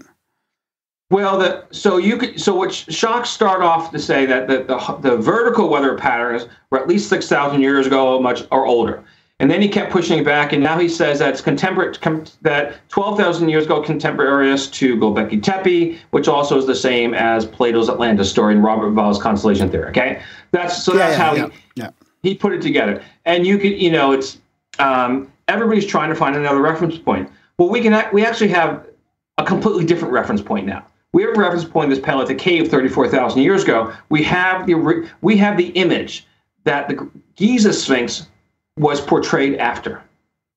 We have this large carnivore overlap with the lion, and we have the Nemes, we have the teardrop, we have the missing the nose and all that sort of stuff. And so we can now look at the origin of the Great Sphinx as being 34,000 years ago. That doesn't mean that the Great Sphinx was made 34,000 years ago. Somebody had been to the Paleolithic cave, came back with the image, and overlapped them. There's something interesting too, is that people have always questioned why the head of the Great Sphinx at Giza is much smaller than the body. And the storyline has been that, well, it was originally a jackal or lion or something, and when they recarved it down to make the current humanish face, it became smaller. Well, this gallery of discs Sphinx head that overlaps onto the lion is approximately relationally the same, bigger and smaller as it is to the Giza Sphinx. That's a really important point. And so what we're really talking about is a Therianthrope, the mix between the human and the man. And it's not a beast. It's on this journey of this hero who travels from north to south and back again. He encounters these animals. And he draws strength from them, and he becomes sort of mythical characters in the way. This man, he overlaps with the dolphin to become a mermaid. He overlaps with the horse to become a centaur, and the horse overlaps with the eagle to become the flying horse Pegasus. What's the difference between Therianthrope and lycanthropy then? So my understanding is that lycanthropy is like a werewolf, right? Yeah. Yeah. Okay. So where whatever. I mean, where whatever. Okay. Yeah. Okay. Good. That's really good, because the Therianthrope changes in the mind of the individual. He draws strength from it. So same as so Batman doesn't become a bat. So are those and Robin doesn't become a bird? Yeah. Are all those Egyptian gods Therianthropes then? actually, I'm going to get there in a second. That's another good question. That's a good. Okay. So Batman, Robin, and Spider-Man, none of them actually become like the equivalent of a werewolf, right? Okay. They physically don't, but they draw the strength of the animals in their plight or whatever, their own hero's action. So the question then becomes, among the Aeneid, all the characters in ancient Egypt, where you have the Horus is the man who is a man with a falcon's head. Yeah, falcon, yeah. Okay. Well, we actually have Horus in this panel. We have a man who's wearing the mask. He's wearing the mask of a golden eagle, and on one side of his face, the beak of the bird comes off, and on the other side we can see his eye, and below the mask we can see his chin and the teeth. And so what Horus, when the ancient Egyptians had seen these images of this avianoid, this man who transforms himself into an eagle to gain the strength of an eagle, they came back with it and said that it was a bird man. And you can go all around the world and you can find these birdmen. I mean, they're in every culture. You find the people that transcend through the bird to the spirit world. And of course, in Abrahamic religions, it's the angel. It's the same character. And so the source of it, at least a distant source, is 34,000 years ago. I believe it's much more distant in time, perhaps hundreds of thousands of years ago. So that just should raise some eyebrows. Okay. Not in here. Not around here. Not in here. Not around here. Okay. So anyway, I believe that when the Egyptians had seen this, they walked away with it and said these were real characters. That these were not the hero on his journey who's gained strength from him. In the same way the Greeks had been there and they saw the man overlaps with the horse, he becomes a centaur. And they would have believed that there were centaurs in there. Huh. In the same way, if we look at fossils of dinosaurs, we say, oh my God, there's a T-Rex or a Brontosaurus. That they looked at the record and they said, this is something that happened in the past in a distant time. It was real. And the same way that we look at fossils today. It's completely logical. And, if the ancient Greeks had seen a T-Rex, all the bones laid out in the sand, they would have said, oh my God, there's this huge monster in our past. But they didn't dig that deep. And in the caves didn't have those fossils. What they did have was the centaur and the mermaid and these avianoid, this character who transforms. Yeah, it's interesting. I never thought about our modern superheroes being Therianthropes as well, really, or Therianthropic. But yeah, a lot of them do get their, how many of them get their strength from an animal? Like there's Ant-Man and Batman and Spider-Man. Aquaman. Oh, yeah. I mean, you just go down the list of superheroes and they're all tied to, actually many of them are tied to some sort of animal spirit. If you guys ever do yoga? I used to. Downward dog. Okay, that's good. Used to is good. Okay, I do yoga, and so when you do yoga, you draw the strength of the animals, right? You do down dog, and you do lion, and you roar, right?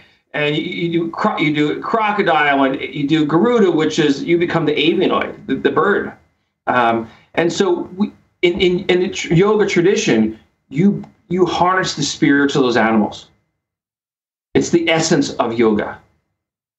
So is that how you tied these ancient paintings to the hero's journey then, is through this type of thing? So I didn't start off looking for the hero's journey. I kind of sort of fell in it. Actually, kind of fell in these images too.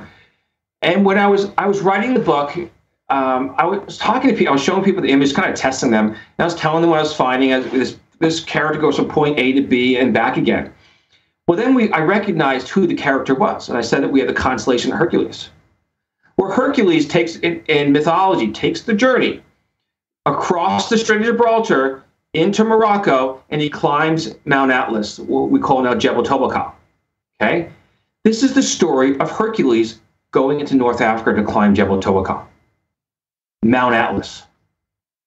And so that is one of the many hero's journey stories that come from a common root that we can at least see 34,000 years ago. But as I say, I believe it's hundreds of thousands of years ago. Because about a year and a half ago, another archaeological site was dated, a place called Jebel Irhoud in Morocco. And the oldest fossils of Homo sapiens were found at 300,000 years ago.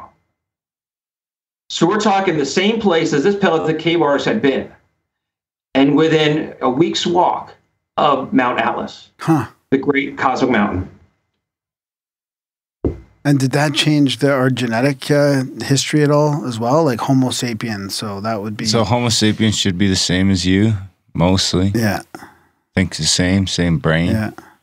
You know, and that's just the caves we found, you know, and if the Earth's getting smacked around and glaciered and unglaciered and all that shit, impact, I mean, how many caves are kicking around from 100,000 years? You know, Graham Hancock tweets something every other day that's just like, this stuff just keeps getting older. You know, it just seems like it's just a matter of time before we push shit back at least, 50,000 years. I don't know.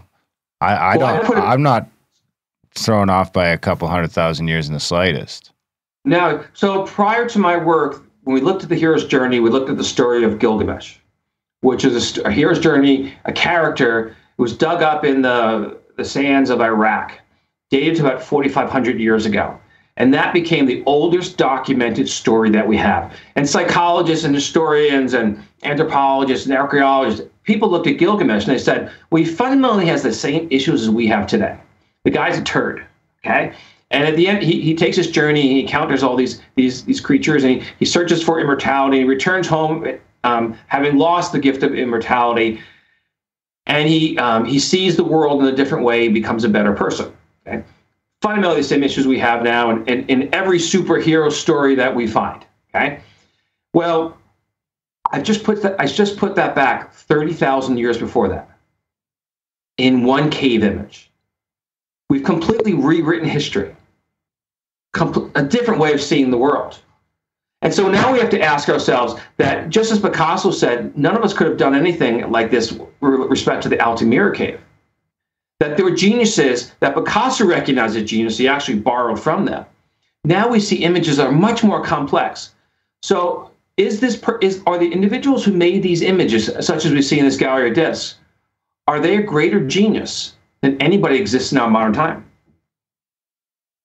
Yeah, maybe they just have more time on their hands, but even Picasso he's got to go to the cafe and get some cappuccino, and he's, is Picasso the one who cut off his ear, chasing tail? No, that was Van Gogh, right? But I'm sure, Picasso, Picasso's got shit to do, and, that's just getting worse. Nowadays, we got more shit to do. We got a phone to check, we got email, we got everything else. I wonder if it was just, when you had nothing else to do but sit in a cave all day, if you just, I don't know. So you guys, if you're going to think of the top 3 geniuses of all time, who would you come up with? Oof. You can't just... Tesla. I mean, Tesla out there. Yeah. So we're talking 80 years ago? Yeah, and then Copernicus. Copernicus 700 years ago or something, right? Yeah, 4 or 5, I think, maybe 600. Yeah. Okay, 600 years ago. I should know more about my history. That's hated history for a while. You got Galileo's in there. Well, it was between him and Galileo I was thinking of. But so then we're talking 500 years ago or so? What about Socrates? So you guys define the top 3, you guys have gone back 600 years. Well, that's right? We only got so far to go back. Okay, so 600 years for the top 3.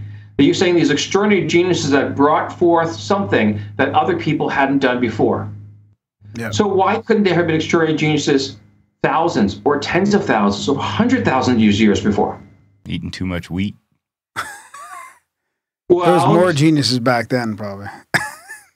Probably. Well, certainly has a greater percentage of the population. But so the question then becomes, if we have geniuses today, we have geniuses 600 years ago, what makes a genius, and could we have had it tens or hundreds of thousands of years ago? What's the limiting factor? Yeah. Yeah, I think we probably did. I think we probably had all sorts of, I subscribe to that Atlantis was more of a something than some place. It was kind of like, what we call, whatever the fuck we call what we have going on now, civilization, Earth. It wasn't many places, you mean? It was every place. It was every place. Yeah. Some sort of global, far-reaching civilization that was doing this. And the only people that were left over to tell us about it were the people that are the equivalent of you got these tribes all over Brazil and South America, and there's I don't know if there's any left in Africa. There's probably a bunch in New Guinea that are kind of like, you know, basically untouched by human hands. That, you know, if we get hit by a couple of rocks tomorrow, these guys don't give a fuck. They're going to be just fine. And the rest of us are going to starve to death. And they're going to be drawing pictures of the shit that was going on before. Like, these guys were flying planes. And I mean, there might be some of that going on too. I mean, Giorgio Tsoukalos is showing us these sorts of crazier things on the Ancient Aliens sort of end of things. But, you know, if that kind of all ties into geniuses 100,000 years ago and Vimanas and, you know, flying ain't that hard, honestly. It doesn't seem that hard. It doesn't seem that hard. The planes we were flying around a couple hundred years ago, I have no reason to believe that we couldn't have been flying around something a little better than that a couple 100,000 years ago. So, Darren, you dropped Atlantis, okay? You brought it in the conversation. So we're in the A's right now, okay? So there's two sources from Atlantis. Everybody knows the first one, Plato, right? That's right. Who remembers the other source of Atlantis? I don't. No one talks about it. Herodotus talks about the Atlantis I was going to people. fucking say Herodotus too, yeah. He talked about the Atlantis people. But Herodotus didn't talk about the Atlantis people. So Herodotus lived before Plato. And just 50, 60 years before. Herodotus didn't say it was a people from 10,000 years before him. He said that there were people who lived in his time. You want to take a guess where he thought they lived? Actually not what he thought they were. He did say they lived within the context of other people that lived in the same region. Because he talks about he's a cultural geographer. You guys want to take a guess where the Atlantes were? Spain. Another guess. Greenland. At Mount Atlas. The people at Mount Atlas, what we call Jebel Toubkal now in Morocco, called, according to Herodotus, in the histories, they called themselves the Atlantes. Huh. I forgot about that. Well, no one talks about that because everybody's working on this 10,000 years ago, tying up with the Orion constellation theory and the whisperings, dreams of Edgar Cayce. Herodotus said it was in his time, and these people lived. They're still there. In fact, the people around Mount Atlas still call themselves the Atlantes.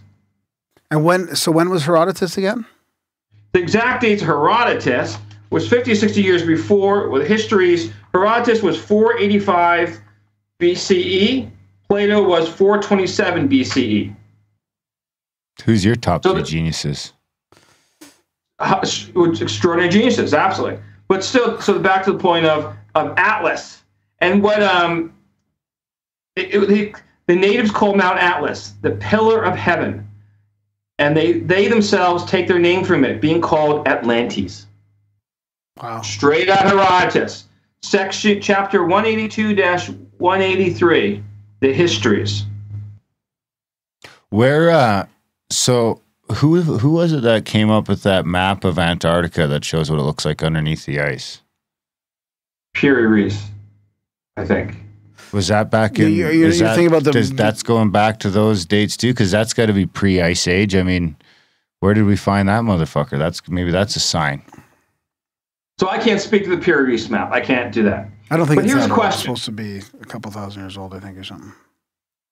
So Picasso goes to the Altamira cave and he sees the images, which are a fraction of the complexity of this gallery of discs. Picasso walks out and says, no one could have done anything like this, or none of his peers. They're not fakes. Picasso would have considered in his mind that these people were geniuses and that they perhaps had an artistic technology that was beyond his understanding. We can now look at this gallery of discs and we can see all those Greek constellations, the major constellations. We can see this hero's journey story. If the ancient Greeks had seen this cave, would they have said these people were extraordinary geniuses with some incredible mental technology, or they just said dumb cavemen? Dumb cavemen. Yeah, think about it. So another question from the Peanut Gallery, Graham. Extraordinary geniuses or dumb cavemen? Would the Greeks, if they had seen this? Dumb cavemen. You think so? Yeah, okay, guys. So I'm going to go with extraordinary geniuses, and they would have considered that they had a technology, because the Greeks did not have art like this. They didn't have this complexity. They didn't have all the constellations, and of course a 10-meter panel overlapping with each other. The Greeks they were geniuses among the Greeks, but they didn't have anybody at this artistic level. Okay, so what I think happened is the Greeks had seen this, and these images, and they said these people were some lost civilization because there's nobody around us. Just like Picasso said, none of us can do anything like this. So some great lost civilization. So how do you lose civilizations? There's one for you, Darren. Rocks from space. Rocks from space. There's one. What's a few others? Volcanoes. Volcanoes. It could slip into a communist hellhole and then just exactly, totally. Yeah. Floods, earthquakes, voices from the gods, all the stories that Plato uses to explain the lost Atlantis. Alien what do you invasion. think it was? You think they just got too fucking hedonistic and inbred and just ruined everything? Well, I think that they left Europe to go back to Africa. They also went north. So the genetics of the people of these so-called, let's call it Atlantean people, actually they're Berbers, they're Amazon people in West North Africa. Their genetics goes into Scotland.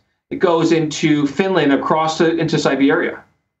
So the people had traveled in different directions, but they primarily went back to Africa.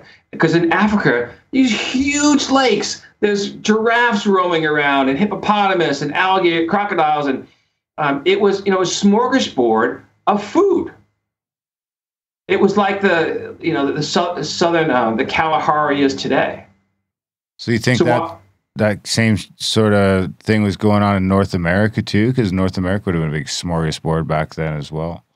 I guess. Well, that's called the agreed upon story for North America, guys, right? Okay, because there's many stories. The agreed upon stories, people lived in the Beringia, which is probably about the size of Texas, okay? And they lived there for thousands of years. And they were nomadic peoples, and they're reindeer herders, all that sort of stuff. And then as the ice sheets started to melt, they came down inland, and they came down through the coast. And so 14,000, 15,000 years ago, we start to see larger numbers of fossil artifact records in North America. And then people spread out in different directions. It doesn't mean that people didn't come across on rafts from the Southeast Asia and all this. There's all kinds of possibilities. And there's actually multiple migrations that came over from what is now Siberia. And so those people stayed on. And we still have the DNA and the archaeological record of them today. But there were many waves that came through, and so the original people DNA is diminished. But that's a different story from Africa. We're back to Africa. 12,000 years ago, people left. So why did they leave? In addition to possibly why could they have left? In addition to better hunting opportunities in Morocco, well, Göbekli Tepe pops up at the same time. Yeah, I was just going to ask about that. And that's really important. So Göbekli Tepe was an agricultural civilization, or actually beginning of agriculture, right? Beginning. Well, what happened? Does it pop up then, or is it technically buried down then? Yeah, pop down then. Exactly. So here's you up in the Calgary area have the same historical phenomena here in Oregon. It wasn't the trappers, the European trappers that kicked out the Native Americans. It was the farmers. It was the farmers came in and they said, "This land is my land." Hunter-gatherers can roam and gather all over the place. But farmers, they settle down. And I believe it was the farmers from the descendants of the Göbekli Tepe that ultimately pushed out the people from West North Africa. I'm sorry, people from Europe into West North Africa. And the DNA record shows the same thing. 10 to 12,000 years ago, people in Europe were displaced by people from the Middle East. Then those farmers got fat and lazy. Boom. Shit goes down. They all die. Yeah, farming's hard work. You guys ever been around a farm? Yeah, we're in Alberta. Okay. But there's something to be said. There's still something to be said to that agricultural lifestyle compared to hunting and gathering. You're much. I think I would say that a hunter-gathering society is much more equipped to deal with sudden changes in the environment and things like that than than a farming society. Absolutely, they're flexible. Yeah, like I mean, there's something to that argument that farming, agriculture could turn out to be, one of humanity's greatest downfalls in the long game. There's something to be said to that. If the lights ever, wherever there's our electricity, I'm going to charter a flight into the Sahara or into Alaska, into the remote areas where people are living off the land, as they've been doing for tens of thousands of years, because they don't need electricity. They don't need metal, and they don't need, iPhones and GPS and everything else. They navigate by the stars. They find their hunting implements among the animals that they kill and the bones. That's how you live on. So was this great cataclysmic event 12,000 years ago that destroyed the world and all this sort of stuff? I don't know. Lots of things happen. I have no issue with comets hitting and all this sort of stuff. I have no issue at all with it. But comet hit doesn't wipe out civilizations, because there are people, such as the people who travel 1,000 miles on foot in the Sahara today. They know how to live in those conditions. And those are the people that came out of Europe. Well, it's interesting to think about, because what starts the Ice Age? Maybe that's a cataclysm in itself. Yeah. So yes, we live in changing times, and I'm not a climate change denialist. Graham is, but things are actually going to get colder before they get warmer. We're heading towards another ice age. That's what the geology says. Okay. Well, I'll say this: this is one of our coldest winters in a long time. Yeah, well, that's weather. In terms of climate, we're in a kind of a sweet, warm spot right now, and we're going to go cold before we get warmer again in the long term. So people have moved around for thousands of years, and Egypt, we're back to the Sphinx. Egypt was populated as the Sahara dried. People went towards Egypt, and people went towards Morocco into the mountains. Okay, and so the 5,000, 6,000 years ago, lots of people show up in what is now Egypt. And what they did, they would have brought information with them. They would have brought their traditions and their customs, and they would have brought their art. And they would have brought this knowledge that they had of the Sphinx in this Paleolithic cave. Huh. And built it. So how old is the Sphinx? 34,000 years. So the origin... No. I think he's saying minimum could be anything from that, right? It has to be between 6,000 and 34,000 years ago. Oh, so maximum. Okay. So the maximum is 34,000, where this original Sphinx we find up at the cave, and then the minimum is 6,000, where Robert Schoch started out. Where does it point at Leo? Good question. Okay, so we talked about the constellations, Hercules on one end and Orion at the other on this panel. And at that time, on this panel, there's a number of animals. There's Iberian lynx, which has her kitten, which the size of the kitten is a June time period. We have the fledgling golden eagle, which is also a June time period, and a few others. It's telling us that it's actually a summer solstice scene.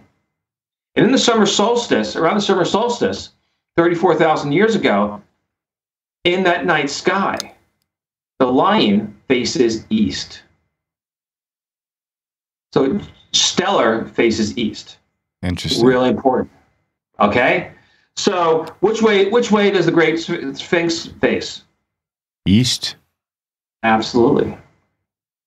So we have a lion, Great Sphinx, both these two characters, both facing east at the summer solstice.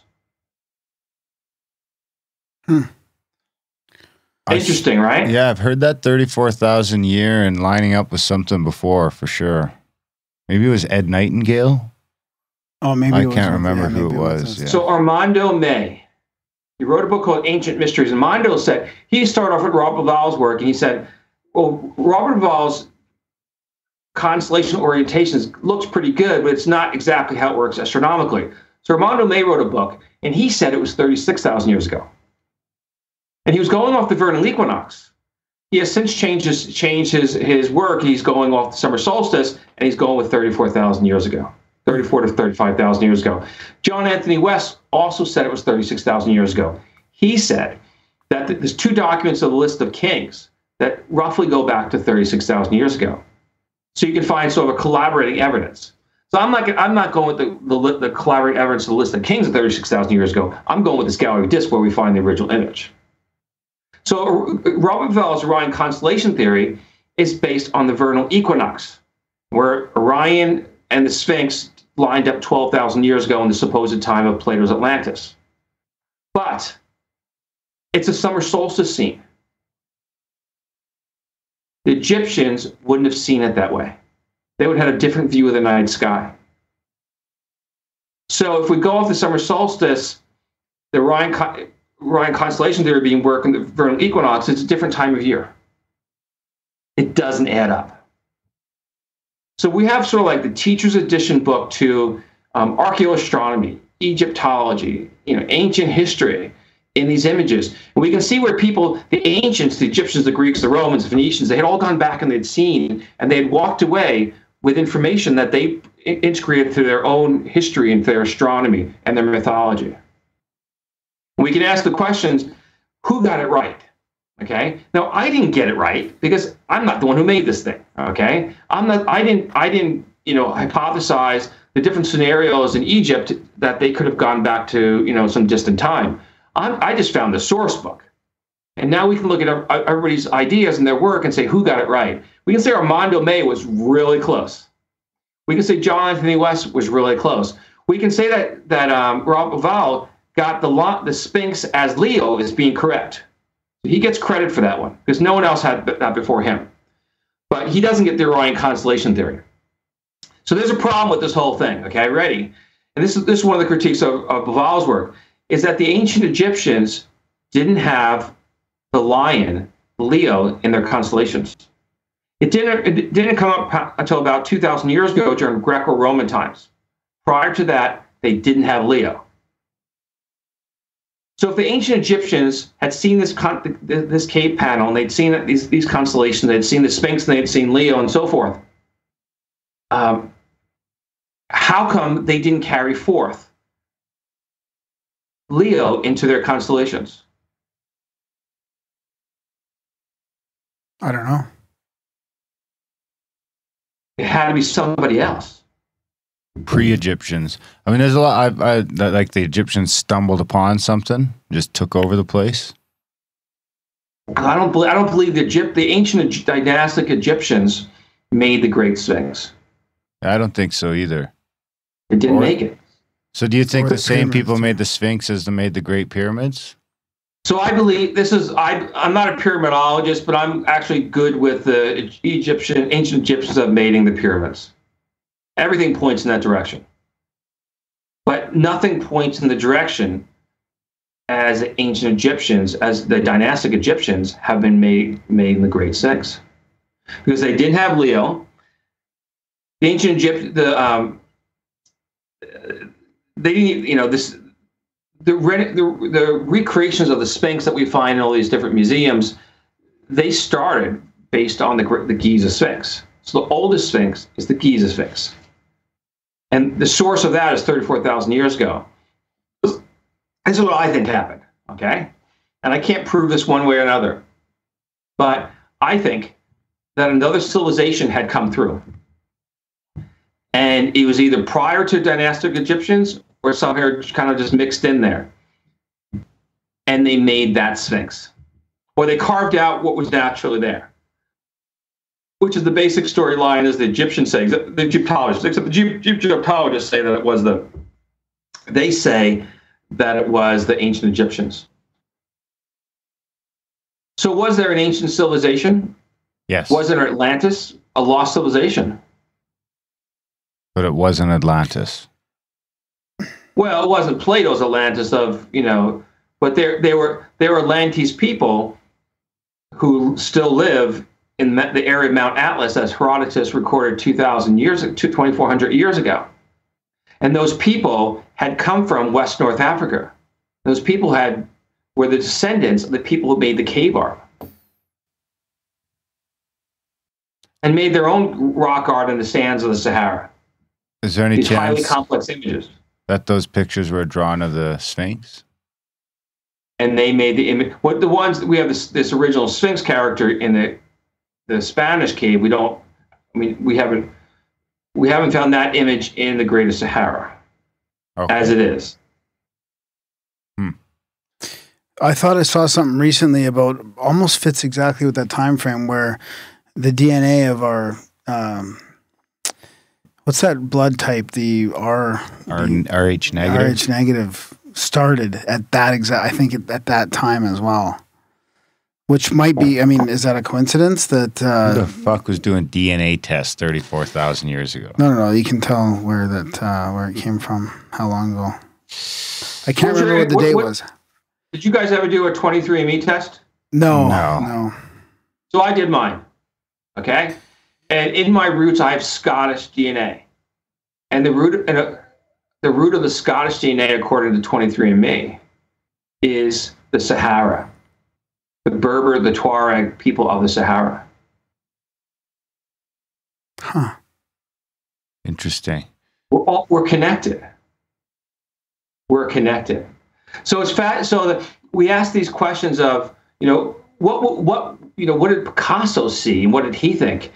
Well, the ancient Greeks and the Egyptians would have thought the same thing. They would have thought extraordinary genius, things that they couldn't themselves do. They would have seen that these red discs are some sort of a test for the apprentice to see if you had the right stuff to become the shaman.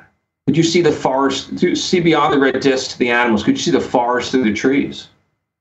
Could you see the animals in the savannah? So millions of us didn't pass this test.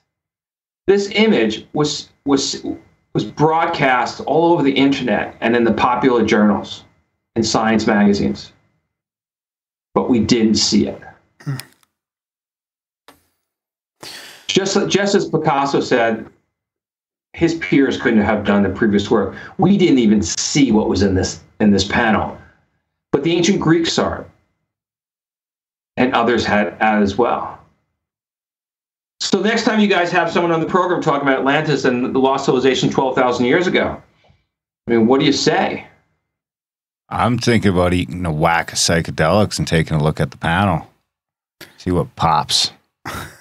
Interesting question. Yeah, that's people. I didn't do that because I don't take psychedelics. But it's actually an interesting question. But we're gonna step back. So why did I see this when other people didn't see it? Or actually, other people didn't record seeing it. There's something called an embedded figures test. And when you were a kid, remember you had the kids menu at the diner. Yeah, do the matching. Yeah, you got to do the matching of it and stuff. See what's different. And so on one side you have the waffles, the kid-sized waffles and the chicken fingers. On the other side you have all these animals kind of in a forest. You have to find the animals. That's called an embedded figures test. And some people can do it real fast. This will pop out very easily, and other people kind of have to struggle to find those animals. This is an embedded figures test. Psychologists use it today to determine a kind of aptitude. And so the people who are trained for anthropology and archaeology, people that are studying these cave images, they're not high on the embedded figures test. They're higher on other abilities because they're not tested for that when they go into their discipline. Because it's not on the SATs and it's not on the GREs. On the GREs, you're looking for math comprehension. You're looking for problem solving. None of it is visual comprehension. And that's what this thing is. The problem is some of it's subjective. Like you can wonder if it's pareidolia or not, right? Are you seeing something that it's not? Good question. So I started off that way and think it was pareidolia. But then after finding about 30 animals with all the taxonomic details down to the feathers, and the artist doesn't just create a giraffe. He has the juvenile giraffe comes behind the neck. The artist, the kitten of the lynx pushes up against the ruff. And this fledgling golden eagle, the artist shows the hackle in black. So we have such fine details. And there's a lot of pareidolia like that one behind you to your left on the wall, but where someone could find images within the image. But this has such fine details. And not only that, so the ancient Greeks and others had walked away, have seen the same images. Why does the red discs or dots seem to just be like in sort of straight lines, like in a different pattern in a way? Like, is that just what's left over from? No, that's it. That's a good question. Like, is that the last remaining color scheme from that because it's red instead of all the, like, what if there was a bunch of other decorative colors on there that have all eroded away over the thousands of years? Well, there's two other colors. Well, black is the non-color, but there's also blue. The face of the so-called cosmic man, what I call Hercules, it's painted blue, his whole mask. It's not natural rock. Oh, okay.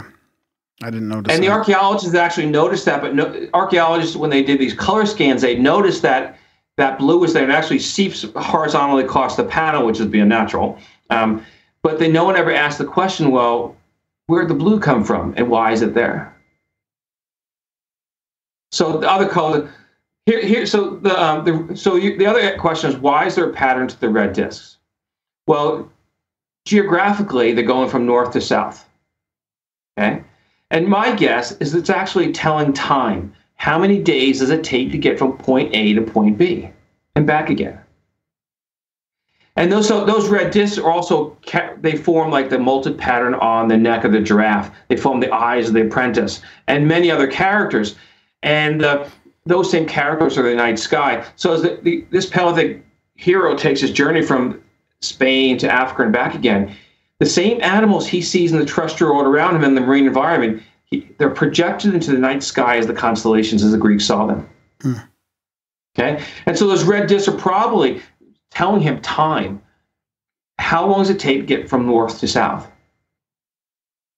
That's one guess, but I don't really know that. I can't really say that. What I can say is he used those red discs, but they run across the center of that panel, you might have noticed. That's kind of obvious. Mm-hmm. And what they draw you into it. There was a fellow named Nicholas Tinbergen, won a Nobel Prize a few years back. I believe he was Dutch. And he wrote a book called The Study of Instinct. And Tinbergen, by his window, had a fish tank and 3 spined sticklebacks. And the 3 spined sticklebacks like the ghetto of the fish. And you have these fish about the size of your palm of your hand, but it's got these spikes coming up. And every day a red delivery truck came by, the fish went into defensive posture. So he got all excited. And he reasoned that they lack the cerebral hemispheres, so give us cognitive thinking, and that their brainstem dominated, and that there's some basic instinct that would draw into the red. Now, the Paleolithic artist didn't know about the red 3-spined sticklebacks and didn't read the instinct book of Tinbergen. But what they did realize is that people are attracted to red. And so the test, you got to get past the red. Well, it's blood. I mean, it is the color of blood. That could be blood. why. Yeah. It's a flight response. It's a fear response. Fight or flight or fight response. It draws on you. What do you think about that, Darren? I think I see a little fox down there. Oh yeah, you've caught another one. Well, I'd like to see this in high def, like a super 4K, something I can zoom in and look around. I do see a little fox there. I'll send it to Darren. Okay, Darren, there's a fox in there. You got it. All I see is there's a fox in there. All I see is a fox. I'm not gonna lie. That's all I found. It's in that brown area, right? Yeah, that's right. The fox is very prevalent in my life right now. So yeah, there's a fox in there ding, for ding, sure. Ding ding ding ding ding ding. Good one. So Darren, the fox is not an easy one to see. You might score fairly high on the EFT. I also see a rat. Where do you see the rat? Bottom left. Bottom left. Okay, your bottom left is right above the pool of water. Is the pool of water blue? Yes. Well, it looks like it's an actual pool of water on the floor of the cave. Oh, okay. So is it okay? It could be mongoose. Oh yeah, that would make sense. Yeah. There's actually 2 mongoose. There's a mother and her young that's running on her side. Yes, I see that. Yep. I could So nail this. You're starting to see it now, Darren. So is it paradeer or? So I'm going to tell you a funny story. When I started working on this, I contacted someone from my distant past, and it was George Schaller. And George is considered one of the foremost wildlife biologists. And I'd met him in my early 20s. I'm 54 now, and I was living in Beijing, and he was traveling through for some sort of movie he was making. And through a common friend, we went on a joint excursion outside of Beijing. And he didn't remember me. I remembered him, and I contacted him back about 4 years ago. And I said, hey, George, can you help me? I didn't say it that way. Okay, right? I said, George, Dr. Schaller, can you help me to identify these animals? And first he said, I'm kind of busy, and because he was actually going off to Afghanistan to study cheetahs, I don't know, some animal there. And he gave me some list of names, contact these people, and I contacted them. They didn't respond. A few weeks later, I contact George again. And he says, okay, I'll help you. Well, that's sort of like, reaching out to Tiger Woods and saying, hey, Tiger, can you help me with my golf stroke? Tiger could look at your form and say to you, maybe give up. You're hopeless, right? And so I took the risk of that with George. And we went through them. We slowly went through them. And at first he was, he was undecided about the lion because we only had the head at the time. We didn't have the body. And then he saw the elephant, but we were trying to determine whether it was a European or an African elephant. So we weren't just trying to figure out whether they were elephants. We were trying to figure out where in fact they could have come from. And there was George saw when I sent him the image of the giraffe, I said, George, what do you think the giraffe is doing? And he said, it's probably looking at the mongoose. I've seen him do that. Mongoose run up the tree. And I said, well, George, I never showed you the mongoose. And so just like Darren, George had seen the mongoose and he had seen the picture fit together. I lost the fox. Well, it's a tough one. And the fox kind of drifts in and out. That's why I said it's one of the more difficult ones in the panel. Well, I want to go to this place right now. now. Let's start a Kickstarter. There's 50 animals. There's at least 50 animals on the panel. Where's this place? It's in El Castillo cave in the northern part of Spain. We got some Spainers in the audience. We should get them to go there with some ultra high def cameras and send us some pictures. Or we should just do. We'll go to Spain. We'll do a podcast from the cave. Contact at the cabin. Contact at the cave. Well, here's another idea, guys. Am I allowed in here? Yeah. Oh, yeah. Actually, you are. Yeah. So you let's get a Netflix documentary going, and we'll all go. Yeah, I know some people. Maybe we can make that happen. So, Darren, you're actually high in the scale of EFT because some people look at that and see nothing. I'm going to tell you right now, okay? I encountered one person who looked at it, and everything popped out at one. Everything I had seen at that point was like 20 or 30 animals. That person had seen all in one shot. So to some people, it actually comes out as like a three dimensions. Yeah, I'm going to show this to Lisa and see. She's very visual. Have you noticed a difference between men and women or anything like that, or different professions that have a better eye for it? Professions, yes, absolutely. So people who go down the track of, let's say, electrical or mechanical engineering don't have this ability, where someone is like a graphics designer, they have to have this ability to do their work. The electrical and mechanical engineer are counting the red discs because they're numbers counters, and there's nothing wrong with that. We need people who keep the lights on. When we started, I was looking at the red disc, and I was like, "Where the fuck does he see an animal in this red disc?" Yeah, but now it's not in the disc. I thought the animal was supposed to be in the red disc. Yeah, it's. So what about before we run out of time? I heard you talking about some of your presentations for the Native Americans, and I thought maybe you could touch on that and the hero's journey and what you kind of showed them that was very interesting. So before Orion, I wrote Biological Time. In Biological Time, I talked about the timing of plants and animals. And the first animal I took on was the salmon. The timing. And you guys have timing. You have salmon as far up as where you are? Out west, there's salmon. You have to have water for salmon. Okay. We don't have any water in Alberta, so that's a problem. Okay, so I'm in Bigfoot and salmon territory. Okay. You're in Portland. You're in Antifa country too. Keep your head up. No, we're not. They come down here to protest because Oh, Antifa, yeah, Antifa country, yeah, they're here, yeah, okay. Portland's a mixed crowd, okay. And so I did a lot of work on salmon and the salmon timing. I get presentations of the Columbia Basin tribes as well as Fish and Wildlife agencies, and I gave scientific conferences, universities, and we talked about, and that's how I started this whole thing.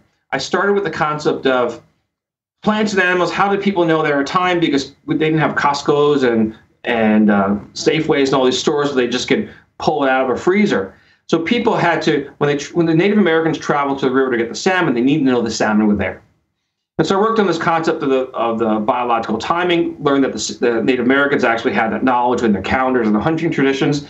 And then someone said to me, if it's as Native Americans have this, perhaps it could be as deep into Paleolithic times. You just go look at the caves in Europe. I started looking at the images. In fact, the timing in these caves for these animals was exactly the same as the Native Americans had in their calendars, which corresponded to the biological clocks of when they harvested and hunted the fish and the game. So it all ties back, and there's knowledge that we've lost that we're just now regaining. And there's people among us like high in EFT, like Darren, who can enlighten us and bring it back. Because we're all different. Some people are really good at math; they can do high-level math in their head. Some people are brilliant artists; they can see a landscape and walk back to their home and draw it out. And some of us, like Darren, we can look into these images and we can see information that other people don't see, but information that somebody who had the same ability could see and do. And that's really important. By the way, I didn't do very well in my GREs. I don't even know what that is. Exactly. And so what I found was that people who do well in the GREs and that sort of testing, it's a completely different way of mindset than the people who can do the high and the EFT. And we need everybody around the table. We need that neurodiversity. We need the presence of what each of us can bring and all of our talents.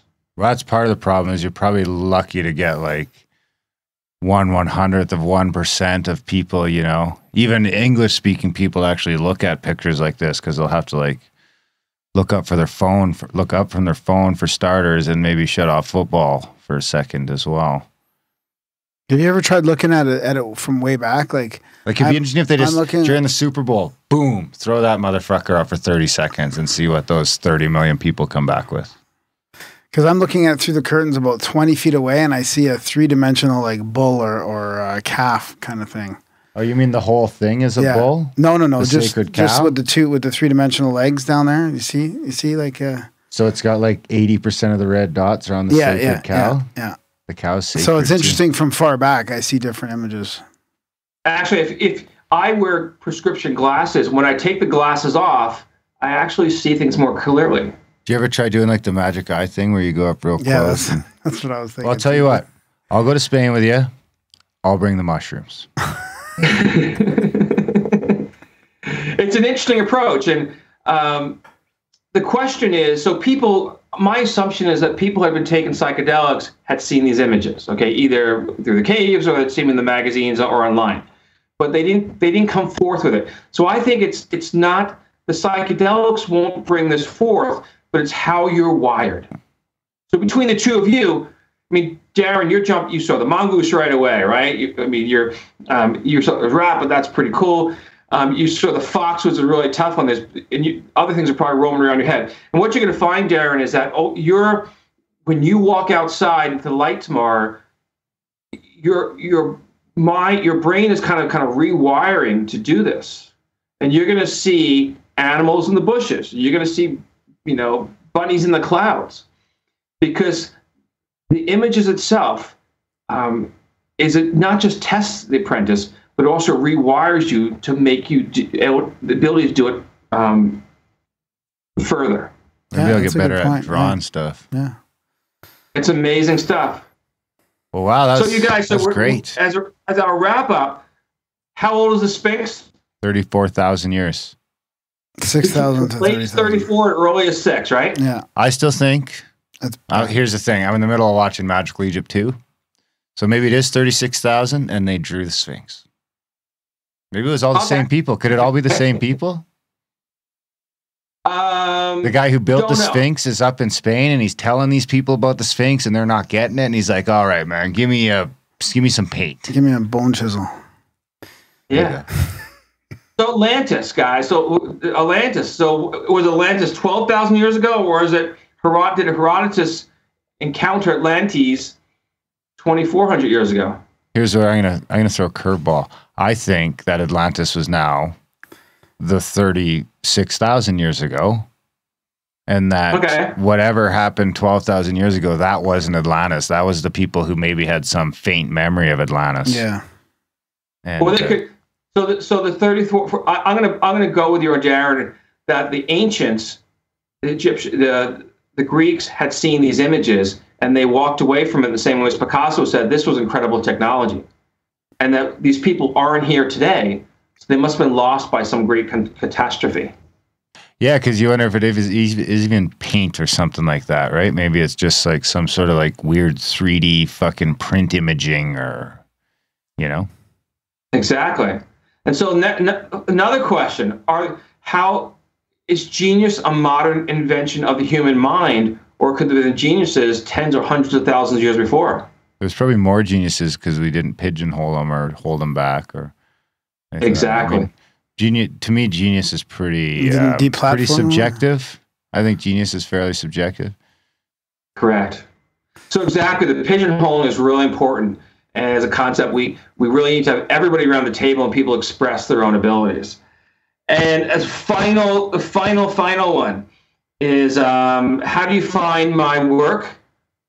Go to beforeorion.com. There we go. Good one. And I'll put all the links to all that stuff in the show notes. I'll put all your social media in the show notes for people. You stay safe out there in Portland. I'm serious. I've been to Portland a few times in the last couple of years. I get every time I say that, I get in trouble. We'll get some emails now about how I'm a hater, but I don't know, man. I would not want to go wandering around by myself in the dark around Portland. That's just if the lights go out, we have lots of salmon, and I know how to catch them. There you go. Right on. You better just share your salmon with the Bigfoot. With Bigfoot too. With Bigfoot, you got it. Yeah. Right on. Thanks for coming on, buddy. Darren, thank you very much. Come back anytime.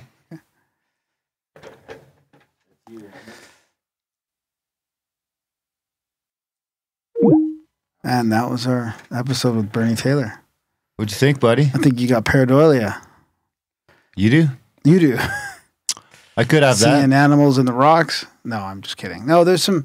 It is interesting when I look from farther back. I mean, I think it's one of those things you can see things from different angles. I'm going to see if we can get what kind of high def, because it'd be worth $50 to take it to SurePrint there and get them to print out like a great big one and just fucking. No, that would be cool. Just to look at it, right? It's hard to look at a screen. To have get another one that you could play around with the lines and make highlight them. Yeah, we'll just have it in the corner and see. Every once in a while, you see one and you highlight it. We'll put it in the bathroom. I didn't understand at first that it was a panel with a whole bunch of different ones on there. I thought it was just like me each neither. separate one. I just figured that out, and then I was like, when I seen the fox is when I was looking at the red dot still, and I was like, I don't see it. When you saw the fox? And then I seen the fox. You saw the fox. Yeah. When you saw it. Seen? Saw. Why not seen? Because saw is the right word. Isn't seen past tense? You'd have to say, I have seen the fox. Yeah, you're probably right. That does sound more proper. I'll give you that. Anyway, I'd like to go to this cave. I really would. Yeah, it was a fun episode. We got some listeners in Spain. I'd like to hear from someone that's been to the cave and what they've seen. This is one I enjoyed talking and watching Bernie's slides more than listening to him on other shows and stuff. So it was good to have him on. Absolutely. Hopefully ask some different questions. Yep. We always tend to throw some curveballs at these folks. That's all right. That's what we do here in Grimerica. Big thanks to Bernie for coming on the show. Big thanks to you guys for listening. Of course, head over to grimerica.ca/support. Before we shut this motherfucker down due to lack of support. Just kidding. But seriously, head over to grimerica.ca/support today. Because we need it. Yeah, we could definitely use some more support at this point to help. Just a little cushion. We could use a little cushion between us and the man coming to collect the rent. Winter. Yeah, that too. Actually, our landlord's great. I hate to call him a man, but he still does want his rent money every month. So we could use a few more supporters for that. We got some other ideas we'd like to take on, but they all need a little more support. And head over to Grimerica.ca/support today. Sign up. Sign up for the newsletter too. Grimerica.ca/news. Just do all the shit in the show notes. Seriously, we got the amount of listeners compared to, I mean, less than 1% support. That's just part of the problem, folks. We got less than 1% support, less than 1% reviews, less than 1% sharing, and less than 1% signed up for the newsletter. Do we have to start splitting episodes in half to get more people to donate? I mean, we don't want to do that. Well, we might have to do something here if these guys don't figure it out. Yeah, because I feel like we were adding some value. Yeah, the value just ain't coming back. We're getting a fucking review, motherfucker. Review the show. It doesn't cost you anything. Don't call anybody. Okay, I'm sorry I called you a motherfucker. Is that why you think? Maybe you should stop swearing at the guests. Swearing at them? There and the people. So just stop swearing in general. You swear more than I do. Sometimes on other people's shows. All right, guys. Thanks for listening, and we will see you next week.